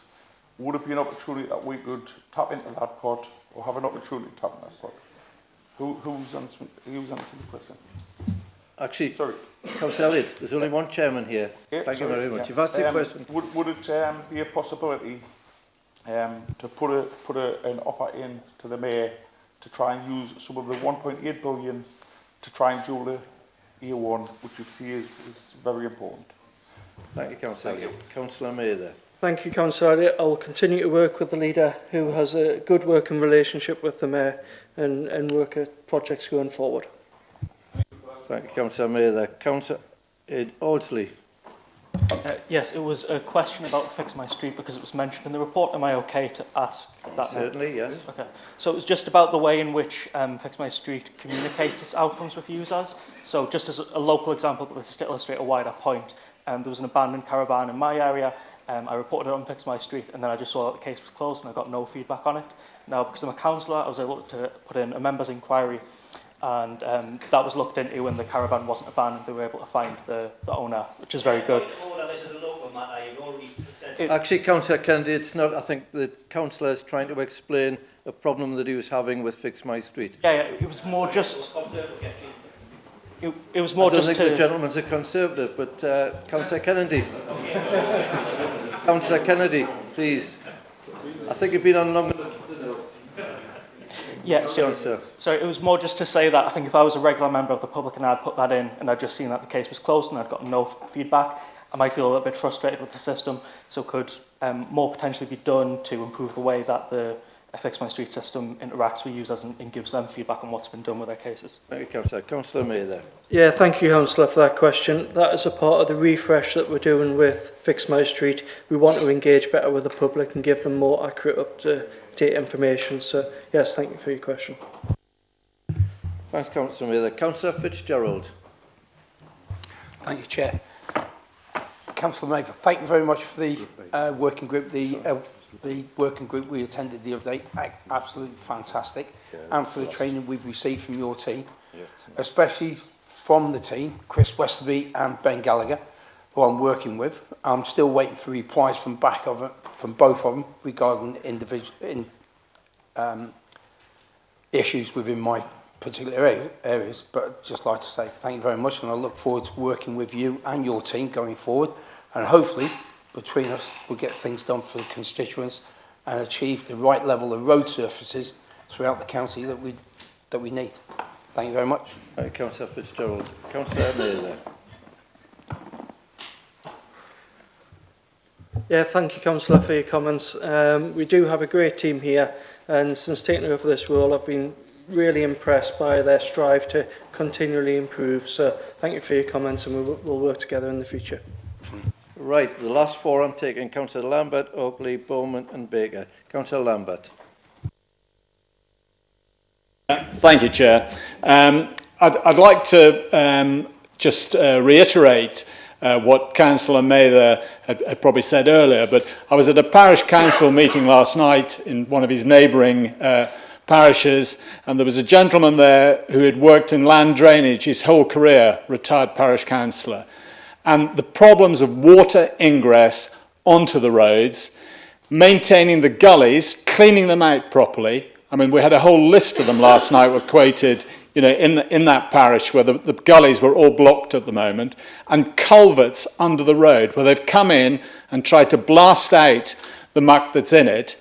But the problem was the gully had collapsed. There's big holes either side where the water's been bubbling up. And it's getting that local. I mean, you know, Councillor Mather comes from an agricultural background. He understands it. I understand it because I've spent my entire career, you know, in maintaining roads and looking after farm roads. It's so important to get the water off the roads and make sure the gullies and the culverts are clean. And it's a pound stitch in time. You know, look after these things right. And I think there needs to be more priority put in to the maintenance of the gullies, the culverts and the grips, getting the water off the roads. Thank you. Thank you for that. Councillor Mather. Thank you, Councillor. Yes, I totally agree. That's what we're aiming and striving to do. What I would say is please recommend to everybody to keep the reports coming in on Fix My Street so we can target those areas that are still blocked. And if you are having problems in certain areas that the teams haven't got to, please do contact me and let me know. Thank you. Thank you. Councillor Oakley. Thank you, Chair. It's a point of clarification. I did hear that you said that as the funding for the A1 had been cancelled, which was cancelled by the previous government in 2021, but did you also say that road safety improvement funding had been also cancelled? Because I'm not aware of that at all. Thank you. Councillor Mather. I would read that, Councillor, as any cancellation, removal of planning of any works on the A1 was a reduction in safety measures. That's how I read it. And my constituents, like many others, up the 697 and back roads are paying the price of that decision. Thank you for the question. Thanks, Councillor Mather. Councillor Bowman. Thank you, Chair. On Monday morning, I put in Fix My Street pothole. Within 2 hours, it was fixed. And I was quite surprised. I fell over, actually. but yeah. So I want to thank you for that, and I'm looking forward to the safety improvements on the A192 through Holywell and Seaton Delaval. So keep on the good work and keep pressing, because the A192 comes from Tynemouth to Morpeth, and it's a major road, and it's very busy and it's very dangerous. So let's look at that and get improvements done. Thank you very much. Thank you, Councillor Bowman. The last one, Councillor Baker. Thank you, Chair. Councillor Mather, you mentioned earlier transport systems and bus services. It's been mooted, or I've heard on the grapevine, as it were, that there was interest or significant interest in a coastal bus service from Alnwick all the way, following the coast roughly, all the way through down to Tynemouth. Can you enlighten me? Is there any truth to that, or have you heard differently? Thank you. Councillor Mather. Thank you, Councillor, for that question. I don't have the specifics with me, but I'll make sure we get you a written answer to that question. Thank you very much. Thank you for that. Thank you, members. Now, I am conscious of time at 5:25. We now move on to item 10 on the agenda, which is Annual Portfolio Report of the Cabinet Member for Environment, Rural and Farming. Again, the same thing applies, ladies and gentlemen. If you're going to ask questions, please ask the questions on the report. I would like to invite Councillor Riddle to present this report. Thank you, Chairman, and thank you for allowing me to present this report. I've got a great team of officers behind me, as you have as members. Without that, we wouldn't be able to deliver anything. This portfolio is responsible also for leading the Council's mitigation work on climate change, as well as making sure that the areas that people live in are clean and tidy, and people like to live there. I'm going to be very brief this afternoon. In February, the Cabinet considered the Council's response to recommendations of the Independent Future of Farming in Northumberland inquiry. Now, this was something that was set up by this Council, by this administration. I think we had Mark here and Glenn on from us, and there was other people from outside, from Young Farmers Clubs. I think Lord Curry was on it, and various other business people were on it. Really, farming is going through a very difficult period at the moment. I'll declare an interest as a farmer. It's already in my declaration anyway, but, it's not a good time to be a farmer at the moment. There's been lots of challenges. We've got major restructuring with the support system, with the loss of subsidies, etc. And, it's quite an unsettling time. Anyway, this report, which was led by Dr. Sally Shorthall, the results of that inquiry we handed to Robbie Moore, who was an ex-councillor here and was then the Under-Secretary of State. I just hope that, the government will sort of still look at this report and maybe listen. We do hope to set up, well, not hope, we are going to set up a rural forum. Glenn was, in his position with the North East Combined Authority, was Cabinet Member, was responsible for an environmental stewardship, coast and rural growth investment plan. Now, I think he was quite clever here, actually, because we've secured, I think, £17 million from NECA. And although it's the North East Combined Authorities, most of that rural stuff will be Northumberland. I also want to reiterate what Councillor Renner Thompson said about the good work of the Glendale Agricultural Society's Children's Education Day, and the fact that you start young and you educate, and the fact that we have committed, as he said as well, £10,000 per year for the next 3 years to that fund. Moving on, there's always new legislation and new challenges. The government's simpler recycling reforms, which are due to come in April 26, not long. We were supposed to get new burdens funding for that. We haven't actually received that yet. And what we were due to receive, or what we are hoping to, what they've told us we will receive, won't actually be enough for us to deliver food waste collection from every property in the county. I think we'll probably manage circa 90,000 homes across the southeast and central Northumberland. That's the initial plan. But there's a further sort of whammy come in that they've delayed the announcement of how much money we're actually going to get. We're not actually getting the money yet. We have vehicles ordered. They are on target, I believe. But, you know, if we haven't got the money, do we employ the staff? You know, we've got the plan, and for to allow us just 3 months to plan something like that does seem a bit ridiculous. Review of grounds maintenance arrangements. I think the parks in this county are a real jewel in our crown. We've got some excellent parks, and they're very well maintained, and the public appreciate that. But there's also some areas that they would perhaps like us to maintain a little bit less, and to help the biodiversity, not just have a monoculture of just grass and nothing else. So there's been a consultation on that. The results, we need more pollinators, basically, etc., etc. So the results of that will have to be looked at. And improve energy efficiency and reduce our energy costs.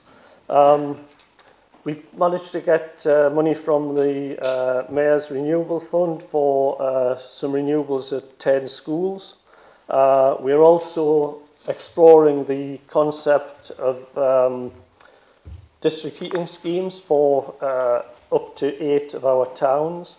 So that's something that will be at no cost to us, because this sort of appraisal and analysis of it is being done at developers' expense, not at our expense, with the sort of anchor of us having at least one of the main heat users, for instance. So, the towns that we're talking about for this are Alnwick, Ashington, Blythe, Berwick, Cramlington, Morpeth, Hexham and Prudhoe.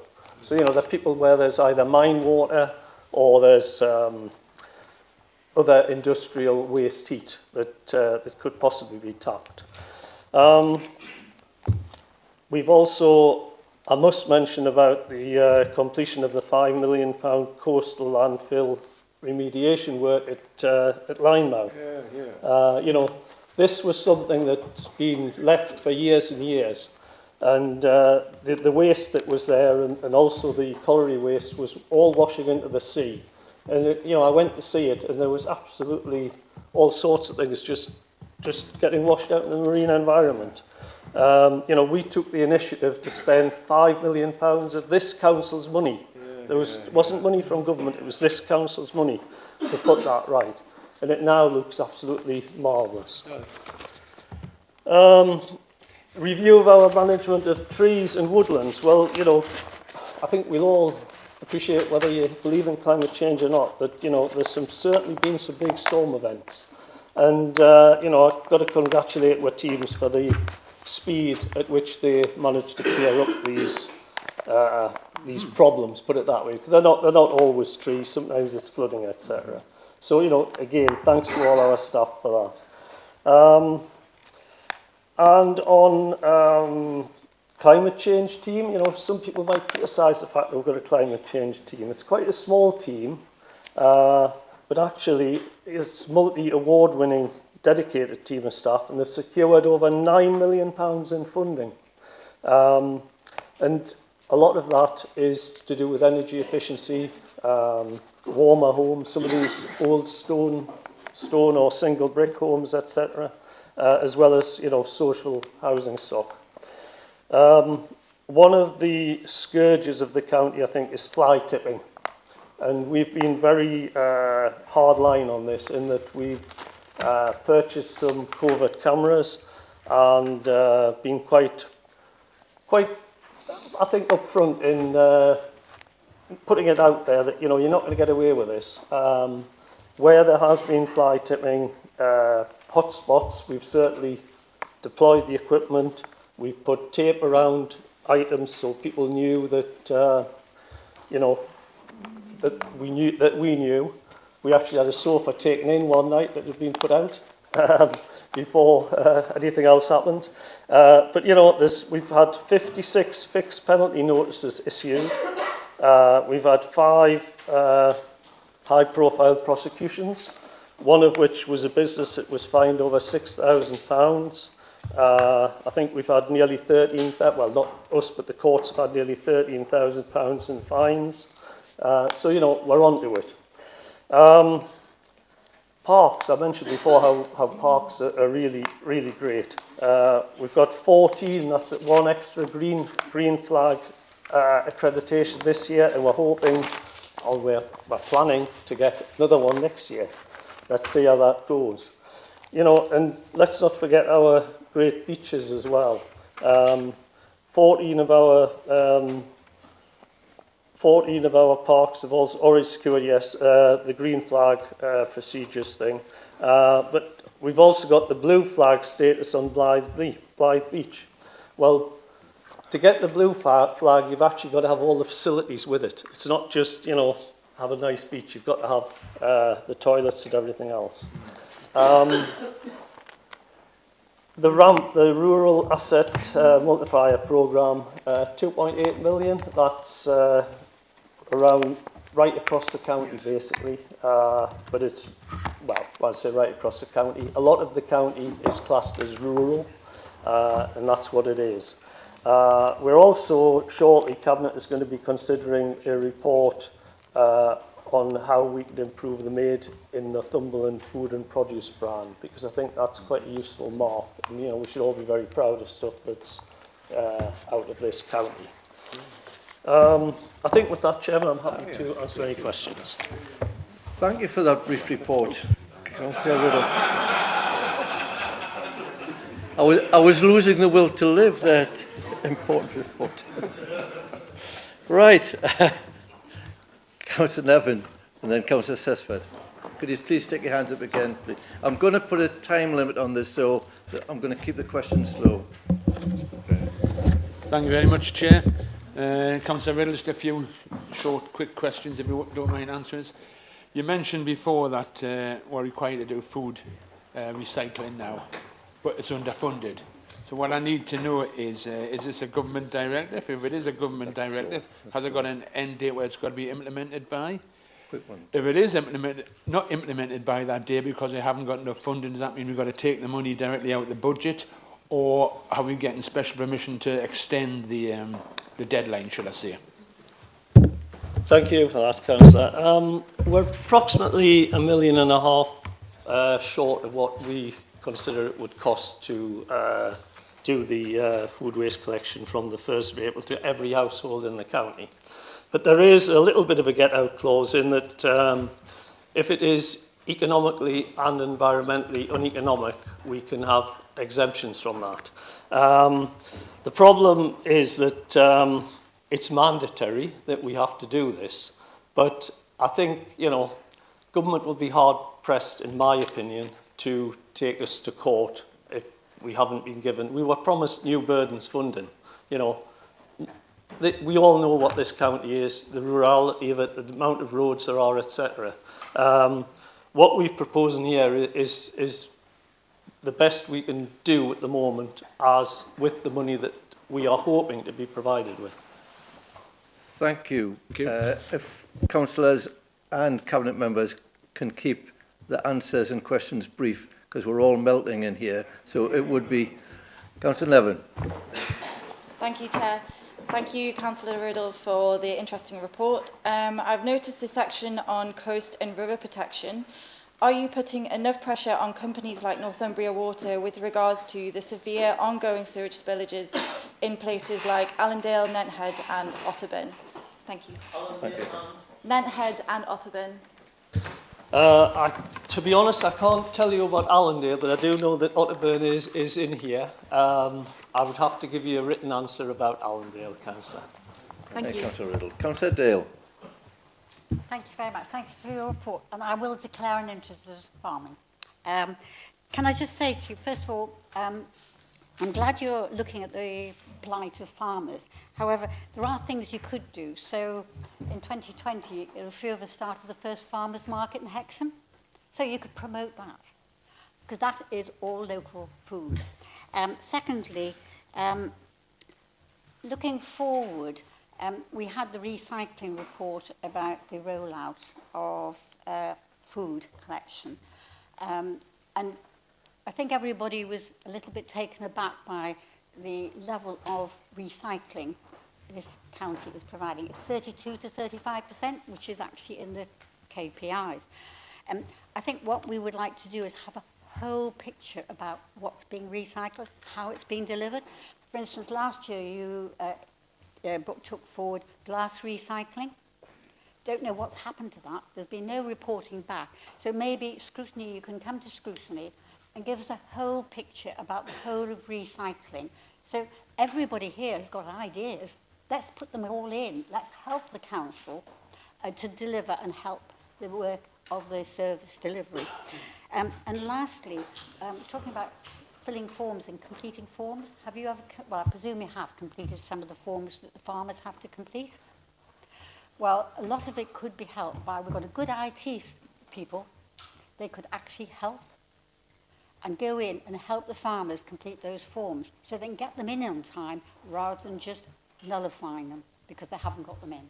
Thank you, there's a lot of things you could do. Thank you. Thank you, Councillor Dale.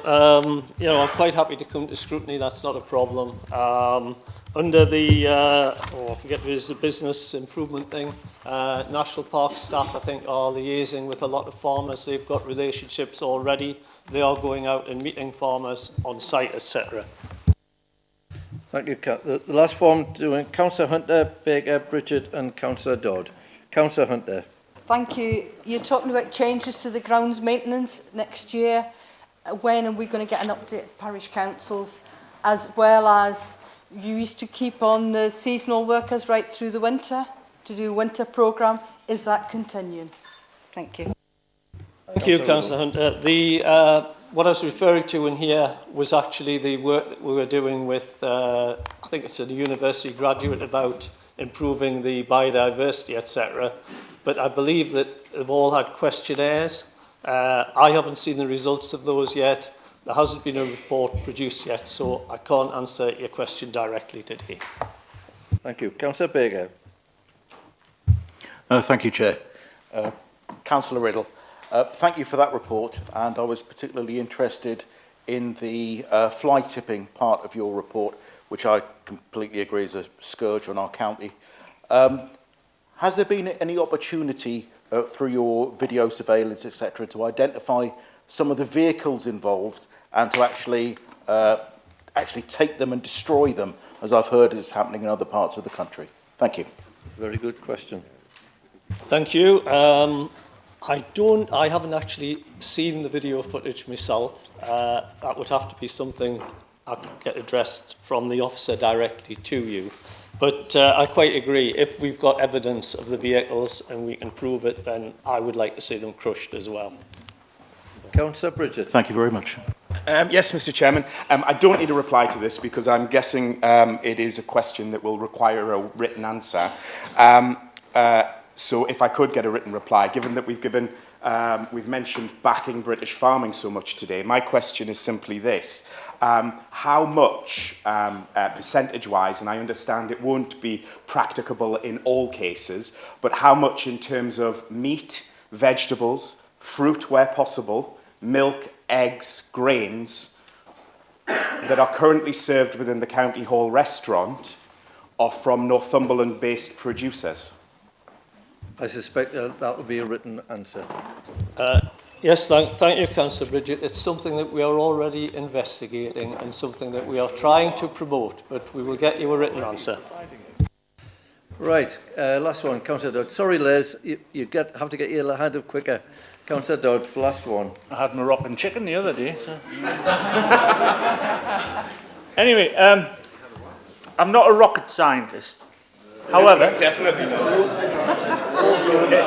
if I was in a rocket, I would be phoning back and saying, Houston, we've got a problem. Because the problem is food security. here we are. Everything that we are encouraged to do as farmers is about non-production of food. We have pressure with rewilding of certain areas that are wild in the first place. We've got carbon capture where they're going to, take a bit of land off somewhere. So we're going to have pressure on certain areas that are going to, oh, you can't farm that because it's in a carbon capture scheme. And then on top of that, we've had a lot of bad weather. Yields and crops prices are dropping, etc. Farming has a problem of food security. Plus, there is 500,000 extra mouths to feed in this country. So the question is food security. Where is it going to come from? And can we have a government that will do something for the countryside rather than constantly against the countryside?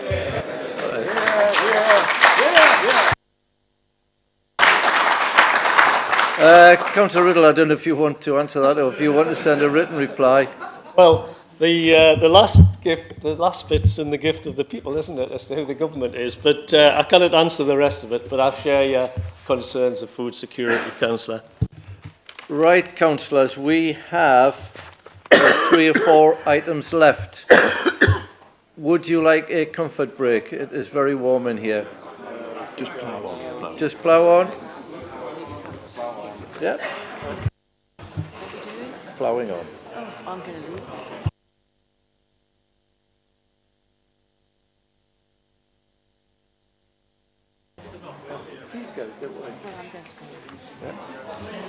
Right, ladies and gentlemen, councillors, we now move on to the next item on the agenda, and we are going to be as brief as possible, which is a Northern Line update. Members, you will see the Cabinet report attached to your agenda. Cabinet has resolved to approve these recommendations and ask for Council to do the same. So, members, you are being asked effectively to endorse the decision of the Cabinet. I will invite the Leader to introduce this report and to move the proposal. I will need a seconder, then we will move to debate. I will ask the Leader to present this report and move the proposal.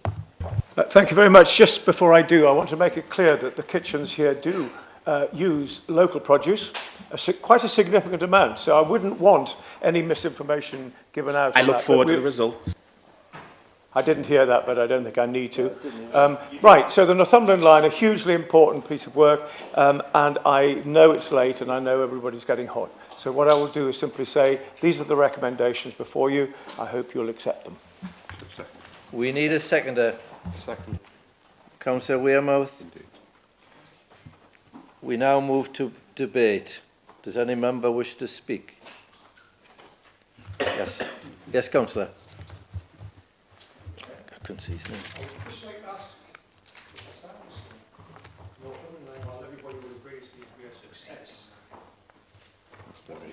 Yeah.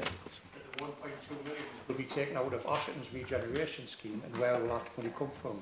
Which part of the pot, after you did profess your love of Asherton at the beginning of the session, which was quite well done. Councillor Sanderson. Yeah, well, I'm going to pass this on to Councillor Wilmer because he's our man in charge of regeneration. So, Richard. Thank you, Chair, with your indulgence. So this is money that is simply in the budget. We can only spend money that's in the budget. This money doesn't need to be spent in Ashington at the moment because the proposals aren't that advanced. It will be put back in as part of the next budget in February, and it's referenced in the report, Councillor. Yeah. So it's not going anywhere in that sense. I hope that clarifies it. The money is not going, it's just being reprofiled. Yeah. Councillor Nicholson. Thank you, Chair. Well, we fully support the Northumberland line. Having over 500,000 passengers, does show its value.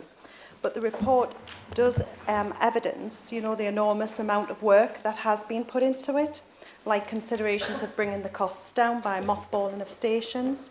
But what does concern me is the lack of transparency regarding why the costs for the initial business case were omitted from the full estimated cost. I'm not sure if the consequential costs of deferring the mentioned projects to a later date is mentioned in the report. Is it possible that you could clarify if they are? And if they're not, why? And would you consider bringing this information to full council at the next Yeah, meeting? I'm more than happy to do anything like that. There is no lack of transparency in the slightest. Anything you want to know, we will share. Ultimately, at the end of the day, any huge project like this that involves significant engineering issues will always, by historical fact, overrun in budget. Now that's, in this case, has been down largely to unmarked old coal workings, which have proved very difficult to backfill and to make safe. There have been there's been some ordnance found, bombs, guns, and bombs, I think it was. And we've also had a number of really difficult engineering issues around the signalling, around the making sure that all the new infrastructure actually fitted together and worked. So it's been a massively big project. I am incredibly grateful, though, that we've stuck with it. It's taken a lot of commitment. My friend and colleague, Councillor Dickinson, said when he was sitting here some years ago, I will dig this railway line myself if it makes it happen. And despite that pledge, it didn't happen. So it has taken a lot of commitment. So of course I understand why you would want to. No, it's not like that. I understand why you want to find negatives. Of course I understand that. Look at the positives instead. And any negatives or anything you have worries about, I'm more than happy to answer in detail anytime. Right, councillors, this is debate and it's not questions. So what I want you to do is to debate it, make your point. I'll ask Councillor Sanderson to make a note of those points and he can answer at the end rather than keep getting up and taking longer time. So it is debate, not questions. Councillor Dickinson. That was awfully quick, Chair, and I did indeed say that, and I was pleased that we were able to leave administration with the feasibility study, the GRIP studies 1, 2, 3 and 4, ready for you to just dig it. And there we are, it's been done. But it is exceeding expectations and we all should recognise that. It also suggests in the report, which is true because it comes from elsewhere and not written by the council themselves, is that the passengers have far exceeded what was expected in the original business case and therefore opportunities are being provided up and down Northumberland for connection, employment, education and other things.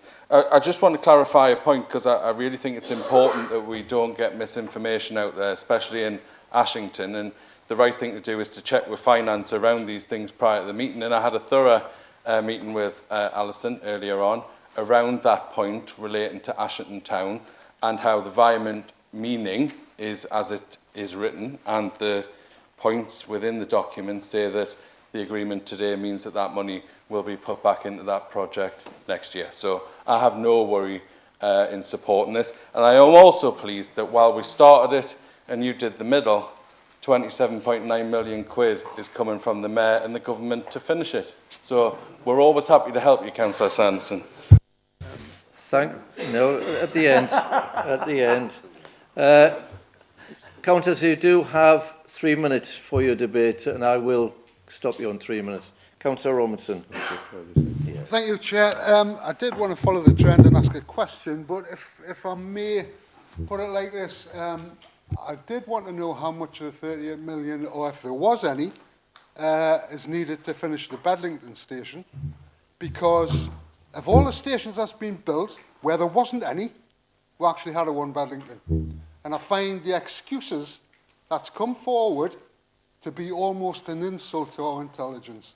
It's absolutely ridiculous that any major civil engineering project like this didn't have the survey it needed, didn't have the proper contract it needed. And this extra funding, I think, it shows just where the problem's been. You talked about celebrate it. We'd love to celebrate it, but we need to get in the damn train to celebrate it. So, is Bedlington going to be open this year or next year? Do we know? I'm pleased you weren't asking a question, Councillor Robinson. Councillor Hill for debate and 3 minutes maximum. Thank you, Chair. I just want to say how I totally forgive Councillor Dickinson for being so narky with me today. If I was a member of the Labour Party, I'd be pretty narky as well. Maybe there's not just one Labour leadership contest going on at the moment. No, my question and stroke comment is just a point for debate. This is obviously a positive thing, simple as that. It obviously doesn't particularly benefit the north of Northumberland, it's more for the south, but that is fine. Everywhere deserves something, and we all benefit greater connectivity. The only thing is looking at these figures about the contribution for the shortfall. One thing that was really championed in the North East Combined Authority, and I think I was the only one, maybe Councillor Reid, who opposed it at the time, was the vast amount of money. And Kim McGuinness has got hundreds of millions of pounds. So when I look at this, I think Department of Transport, NCC, and the Combined Authority, they seem to have got away quite lightly. You think maybe, or perhaps they're saving money for the local service between Edinburgh and Newcastle, the big bucks that Kim has got and promised us. But that's just my comment and observation.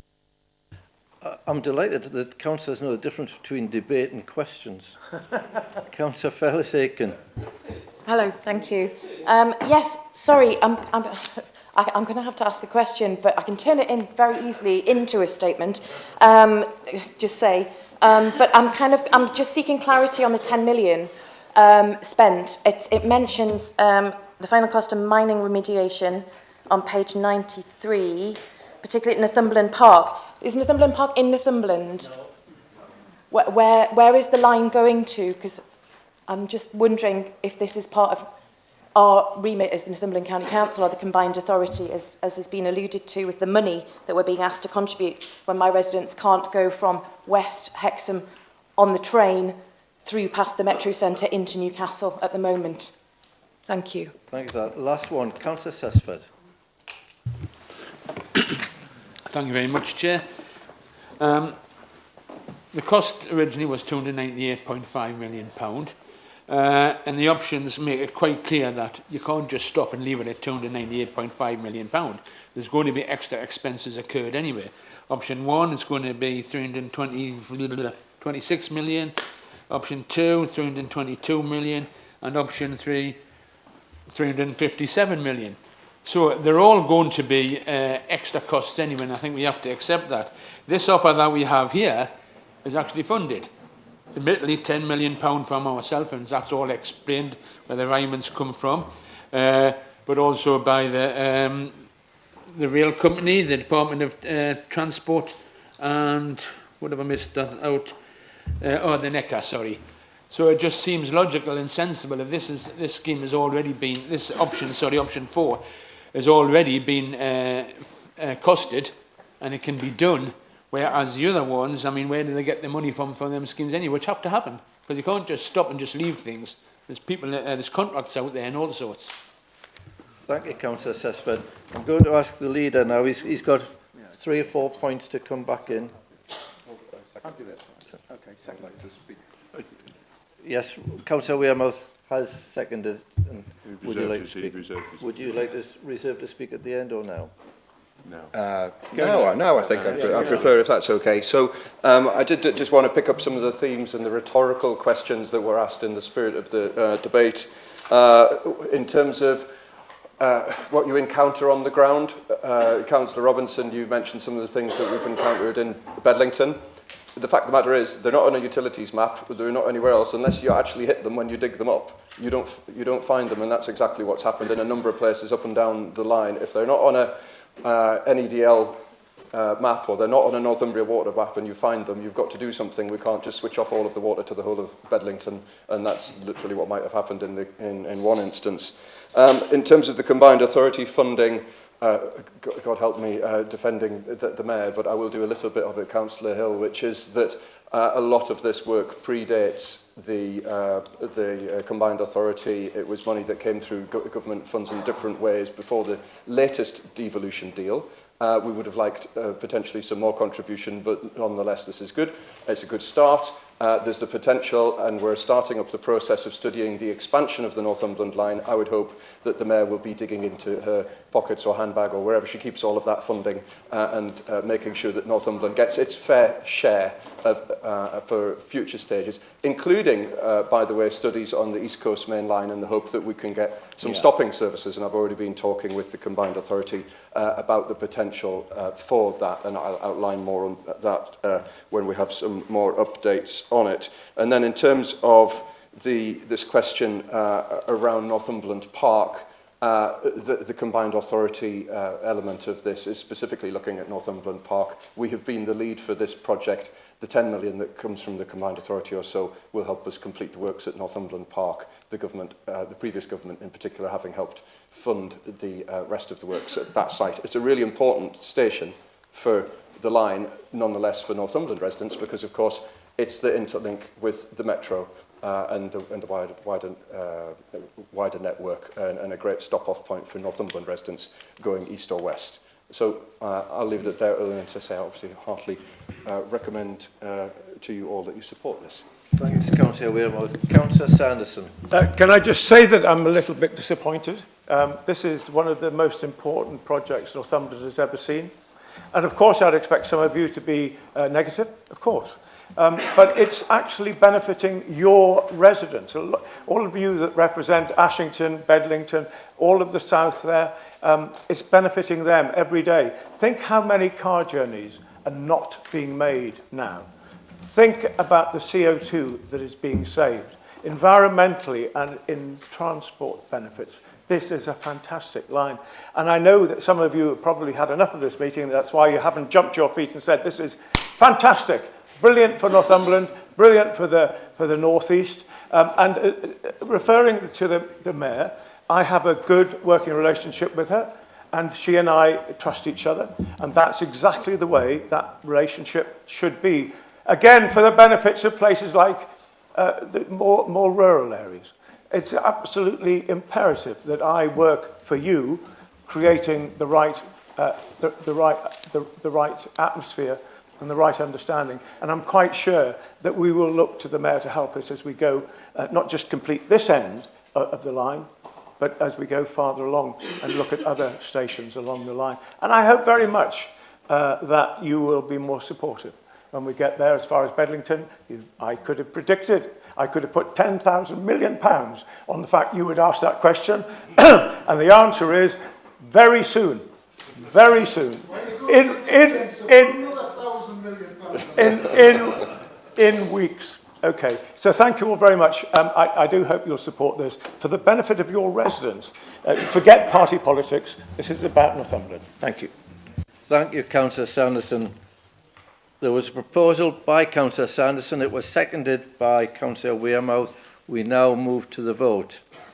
Could we have a show of hands in favour, please? Can you stick your hands right up?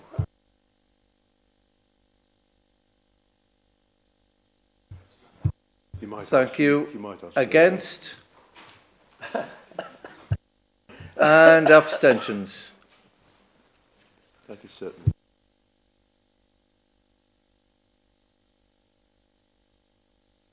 We move on to item 12 on the agenda, which is a report of the Director of Law and Governance regarding and proposed county-wide community governance review.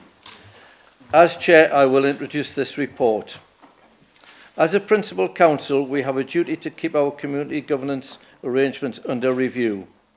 Currently, believe it or not, there are 9 dormant parish councils without representation. Good practice suggests a wide review, as it is being proposed every 10 years, and this is why it is being suggested we agree to this health check of our community governance.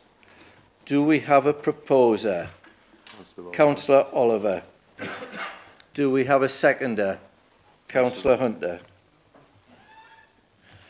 We now move to debate. Yeah. Yes, Councillor.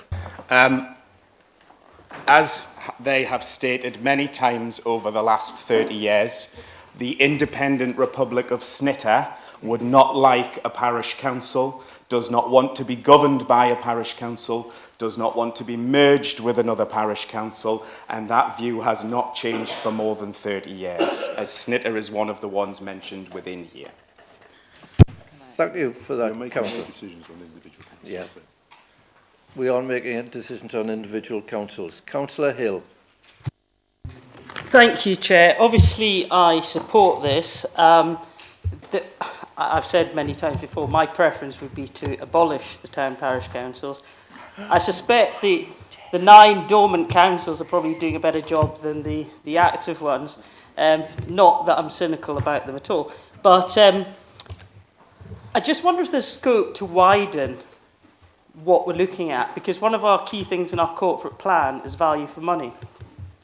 And leaving aside, I mean, you often get, there's a fundamental wrong premise. You will often get NULC and Society of Local Council Clerks and the government saying things like, yes, we hear there's problems like Handforth and some parish town councils, but most operate really well.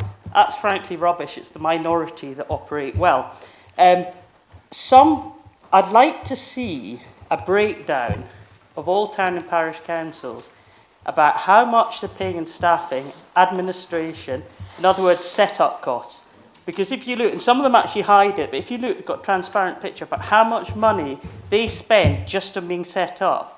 Never, you know, it isn't going directly in the community. And I think the picture there, never mind the incompetence in the fiefdom builder and what Councillor Bridget and I'm sure many others have had experience of, it's just the value for money, and there must be a better, more cost-effective arrangement for residents. So I would just like to see it wider.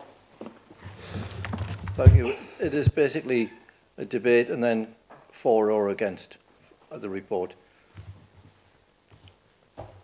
Councillor Oliver. Chair, if there's nobody else, I'm happy to sum up, or if there are any other people who want to speak. Looking at, are there any hands? Anybody else?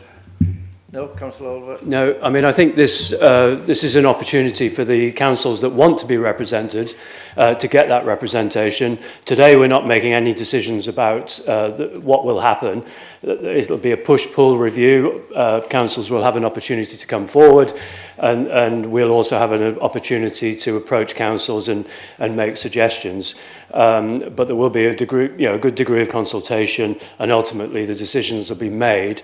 I'd just like to make a point about Councillor Hill's point, which I thought was a bit depressing and cynical. I see in my part of the county, town and parish councils doing a fantastic job, doing things like building community houses, doing things like keeping the built environment in a really good shape, looking after vulnerable members of the community, and really helping. So I don't recognise what Councillor Hill said at all, and I think this is an opportunity to try and make and help our town and parish councils to become even better and help them sort of actually do more.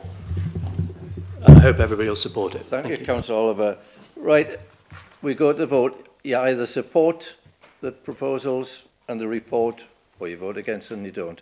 Can we have a show of hands for those for? You better need a count. Yeah, count.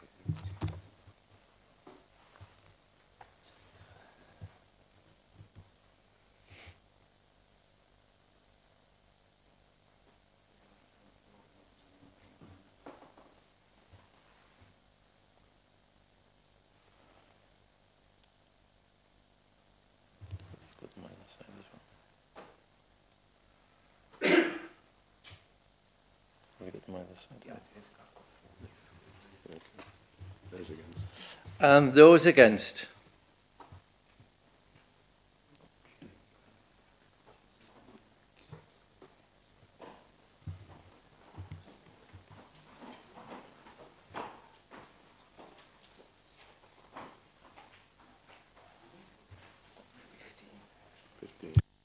And abstentions?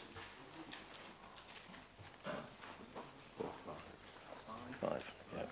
That's carried. 43. That is carried. 43-15-5. Thank you for. The next item on today's agenda is a report of the planning chairs and vice chairs. Again, I will introduce this from the chair. Members, following the changes made and the introduction of the 3 area-based planning committees, we now need to appoint chairs and vice chairs of these committees. I understand from discussions at group leaders meeting, we had a set of nominees which you will have seen circulated, but I don't think they have been circulated, but Councillor Sanderson has them. Have we got them? Yeah, we've got them. Yeah. So they have been circulated. I need a proposer for those, but I will also ask from nominations from the floor.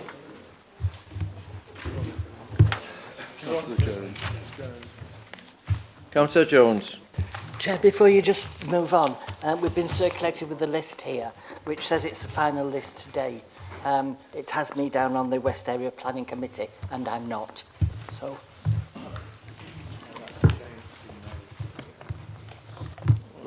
That change has been made. Do you want to announce them? Right, I'm going to go to where on the north. I don't think it matters too much. It's just the reason for those is just the chair needs to be selected from among those members. Yes. Right, councillors. If you've got the list, the chair needs to be selected from the list. We're going to North Area Planning first. Councillor Sanderson? Yeah, could I propose for that the chair becomes Councillor Swithenbank and the vice chair becomes Councillor Castle? Swinbank, not Swithenbank. Swinbank. I said Swithenbank. Swinbank. What did I say? Swithenbank. Swithenbank? He's gone. It is warm. No, I'm getting. It's a former leader. Right. Right. So,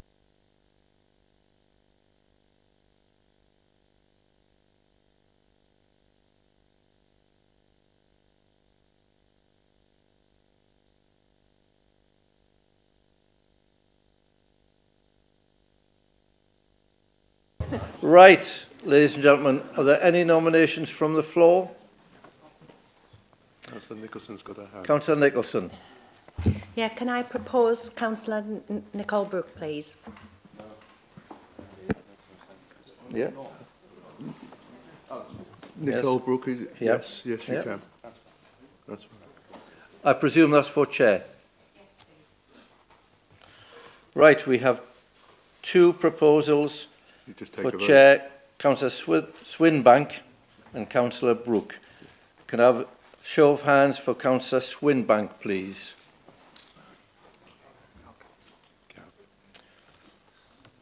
And for Councillor Brooke? No, it's all right. Councillor Swinbank. You can say that's carried. Yeah, that's carried. We now have the vice chairs. I have Councillor Gordon Castle. Have we any nominations from the floor? Councillor Hume. Councillor? Okay. We will go to a vote. All those in favour of Councillor Castle, please show your hands. Going, that will be carried. And those for Councillor Brooke? That's carried. Councillor Castle.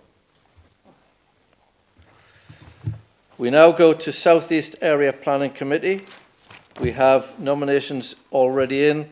Councillor Taylor for chair and Councillor Oakley for vice chair. Are there any nominations from the floor?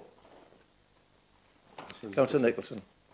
Can I propose Councillor Stephen Flowers, please, for chair?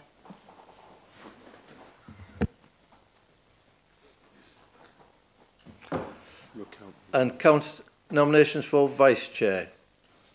No. I will go to count for the nominations and the vote for chairs. First of all, for Councillor Taylor. Can I have a show of hands, please? Can we count these, please? Yes.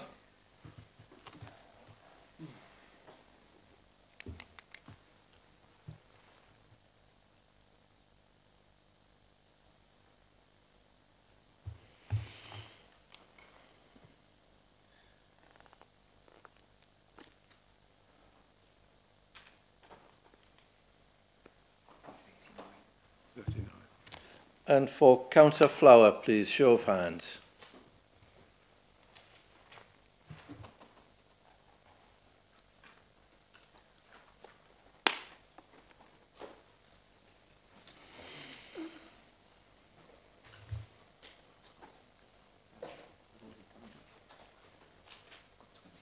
21. That's Councillor Taylor, 39, and Councillor Flower, 21. Councillor Taylor is elected Chair. Vice Chair, I have Councillor Oakley. Have any nominations from the floor? Councillor Green.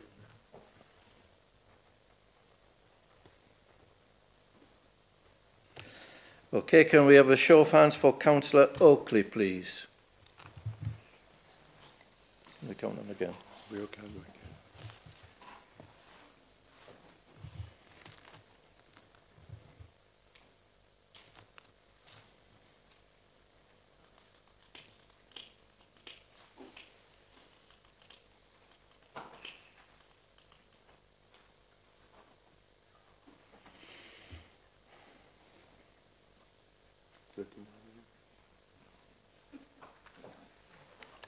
How many? 39. And a show of hands, please, for Councillor Green.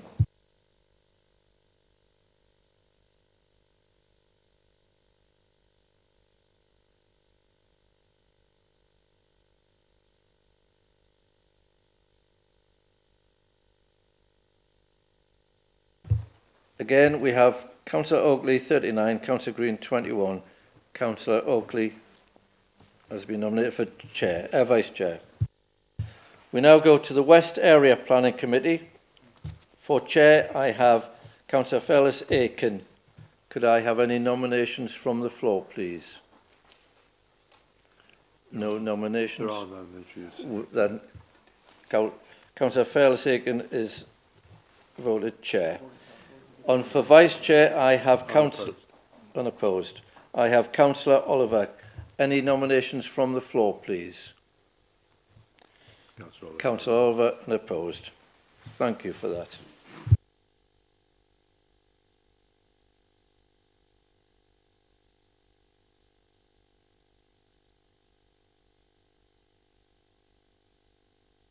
Right, councillors. Coming to the end of the meeting, we have item 14, which is the motion. In accordance with council procedure rules, Councillor Ball to move the motion received by Democratic Services on the 27th of August 2025. This is set out in your agenda papers, and I don't propose it is read out. Before I move to Councillor Ball to present her motion, I would like to remind members of the procedure, which I think will assist everyone. First, I will ask the proposer of the motion, Councillor Ball, to move the motion, and I will ask for a seconder. I will then ask Councillor Ball to make her speech in support of the motion. Councillor Ball will have 5 minutes to speak. After that, the seconder may make a speech or reserve their speech until later in the debate. I will then ask if anyone else wants to speak in the debate. Please indicate in the usual manner by raising your hands. Firstly, I would like to ask the proposer of the motion, Councillor Ball, to move the motion, and I will ask for a seconder. Thank you, Chair. So first off, I just want to say thank you to the Council for listening to this very important motion, and I think we can all agree safeguarding is a priority for each and every one of us within here. And I would also like to say thank you. Councillor Ball? Just move it. Oh, yeah. Yeah. Just propose it, and then can we have a seconder, and then you can go to your speech. Second that, Chair. Yep. Councillor Dickens, right now. Sorry, Councillor Ball. So thank you to the Council, and also thank you to the British Dance Sports Association for helping bring this motion together. So I think we can all agree safeguarding is a priority for each and every person in this room. As Chair of Corporate Parenting, I need to remind every single person that you are a corporate parent and how important safeguarding is, and it shouldn't be different within a school setting or out in the wider area in a non-regulated activity. So we need to make sure that whether it's a school, childcare setting or social care provider, that these standards are maintained. And if you take your child, your grandchild, you shouldn't need to ask for the provision to provide a DPS, health and safety, to make sure, because it should be there. We shouldn't need to check, but the standards are completely different at the moment, and it shouldn't be a postcode lottery. It shouldn't be open to interpretation, and safeguarding should never be optional. So I fully support, I'm not going to go through every single point within this motion. Everybody has had it for over a week now. So I hope this shouldn't need much debate. This is important for each and every child and vulnerable adult who attends an activity within Northumberland and beyond. And as I say, I really want to thank the association and the other bodies that provide safeguarding support. We've seen review after review, and people and things do fall through the net. So we should be taking a lead in Northumberland. We should be taking a lead with the DBS checks for each and every person in this room. Yes, and I'm proud to support this. And as I say, safeguarding should never be optional. It should never be open to interpretation. So let's take our responsibility for children, young people and vulnerable adults across the whole of Northumberland, get this through and make sure that our young people are safe, our vulnerable adults are safe, and just let's get this done and support the British Dance Sports Association and every other association. Thank you. I move. Thank you, Councillor Ball. Before I go to debate, Councillor Dickinson, do you want to speak now or hold to the end? I'll reserve, Chair. Thank you, Councillor Dickinson. Members, you can speak on this debate. You can only speak once, but Councillor Ball has the right of reply at the end. Councillor Dunn. Thank you, Chair. I just want to fully support this motion. Safeguarding is everyone's responsibility, and I think we could stop at that sentence, but I will have a little bit more. We all have a responsibility to ensure that people are able to live and work free from harm, that they are safe and have their rights respected. A national safeguarding framework for extracurricular activities, as proposed in this motion, will help to ensure consistent child and vulnerable adults' safety standards across all providers, and that is vital. It would establish universal guidance, it would reassure parents, it would assist providers, and it would help to protect all children outside of the school system. Every child or young person deserves the same protection, regardless of where they are, and the postcode lottery of safeguarding must end, so that all children and young people are protected.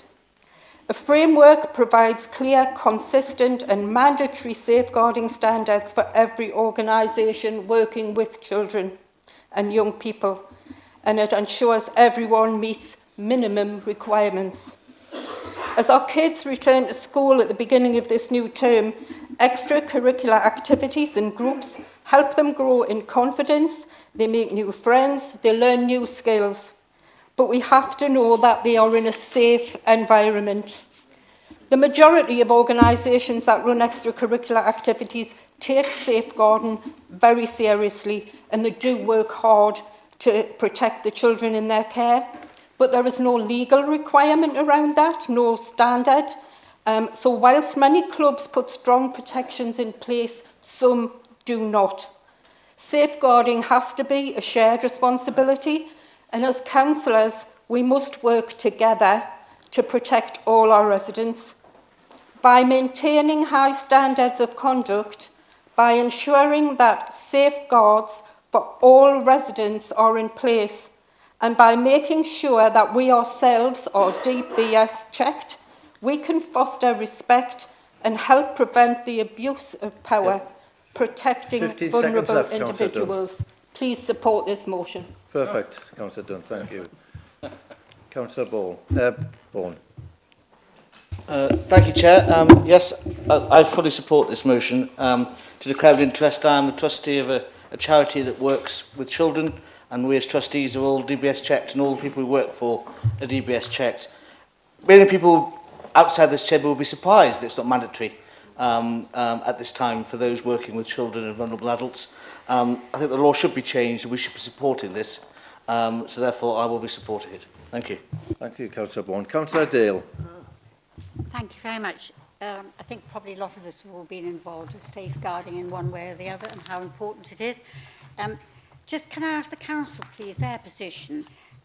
There is 2,780 volunteers supporting the delivery of council services.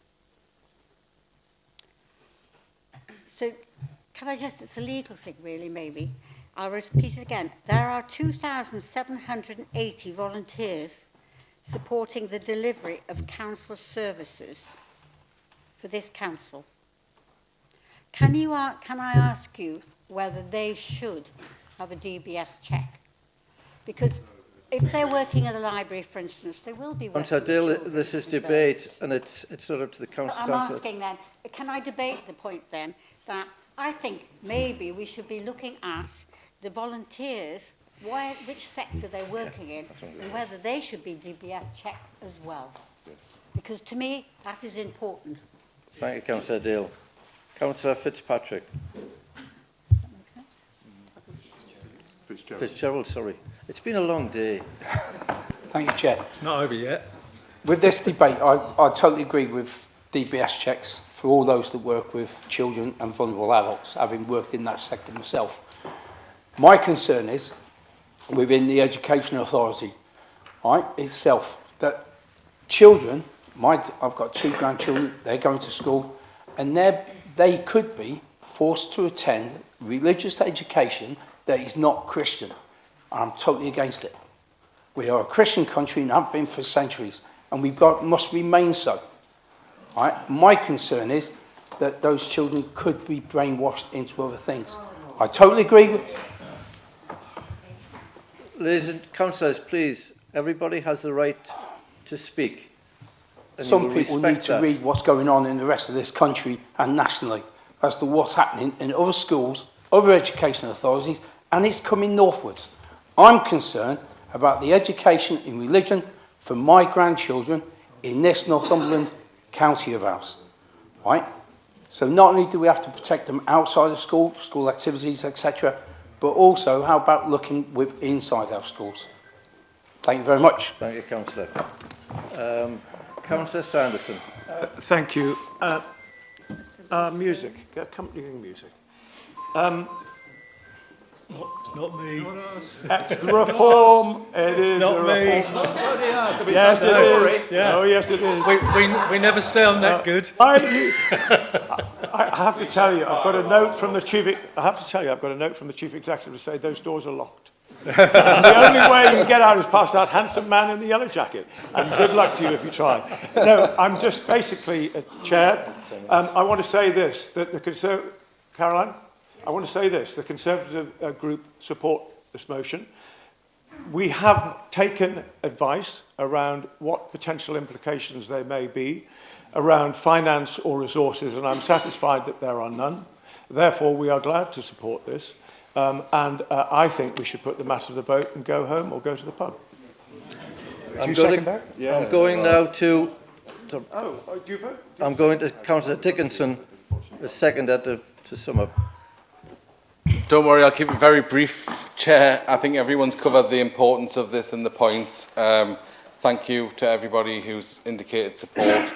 I do think it's important that the recommendations that relate to the council go to scrutiny to make sure they've got a rounded picture of what needs to happen afterwards and make sure we can manage it through the system.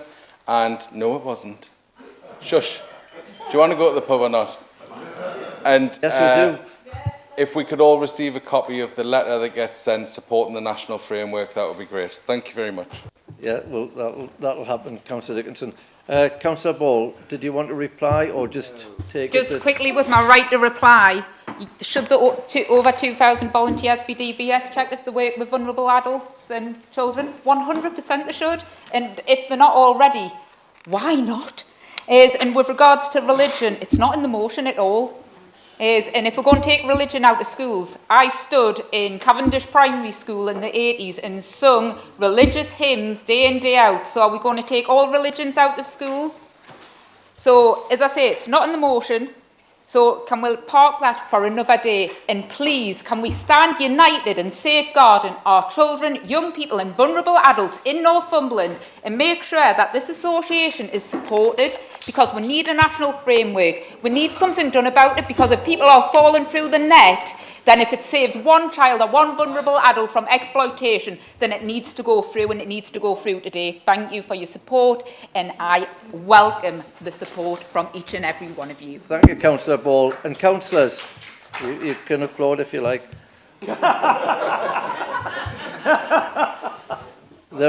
Councillors, there's only one chair in this room. Please. Yeah. If I can say that to the leader, I can say it to everybody else. Right, councillors, it's been a long day. We now move to the vote. Can you please show your hands if you're in favour of this motion? That's carried. Yeah, I'm going to go through it. Yes. Those against? Abstentions? That is carried. Thank you very much. It's been an extremely long and warm afternoon. I thank you for your time. We have no other items to consider. Before you go, councillors, can I just remind you, it is 2 o'clock the next meeting, which is on the 5th of November. Meeting done.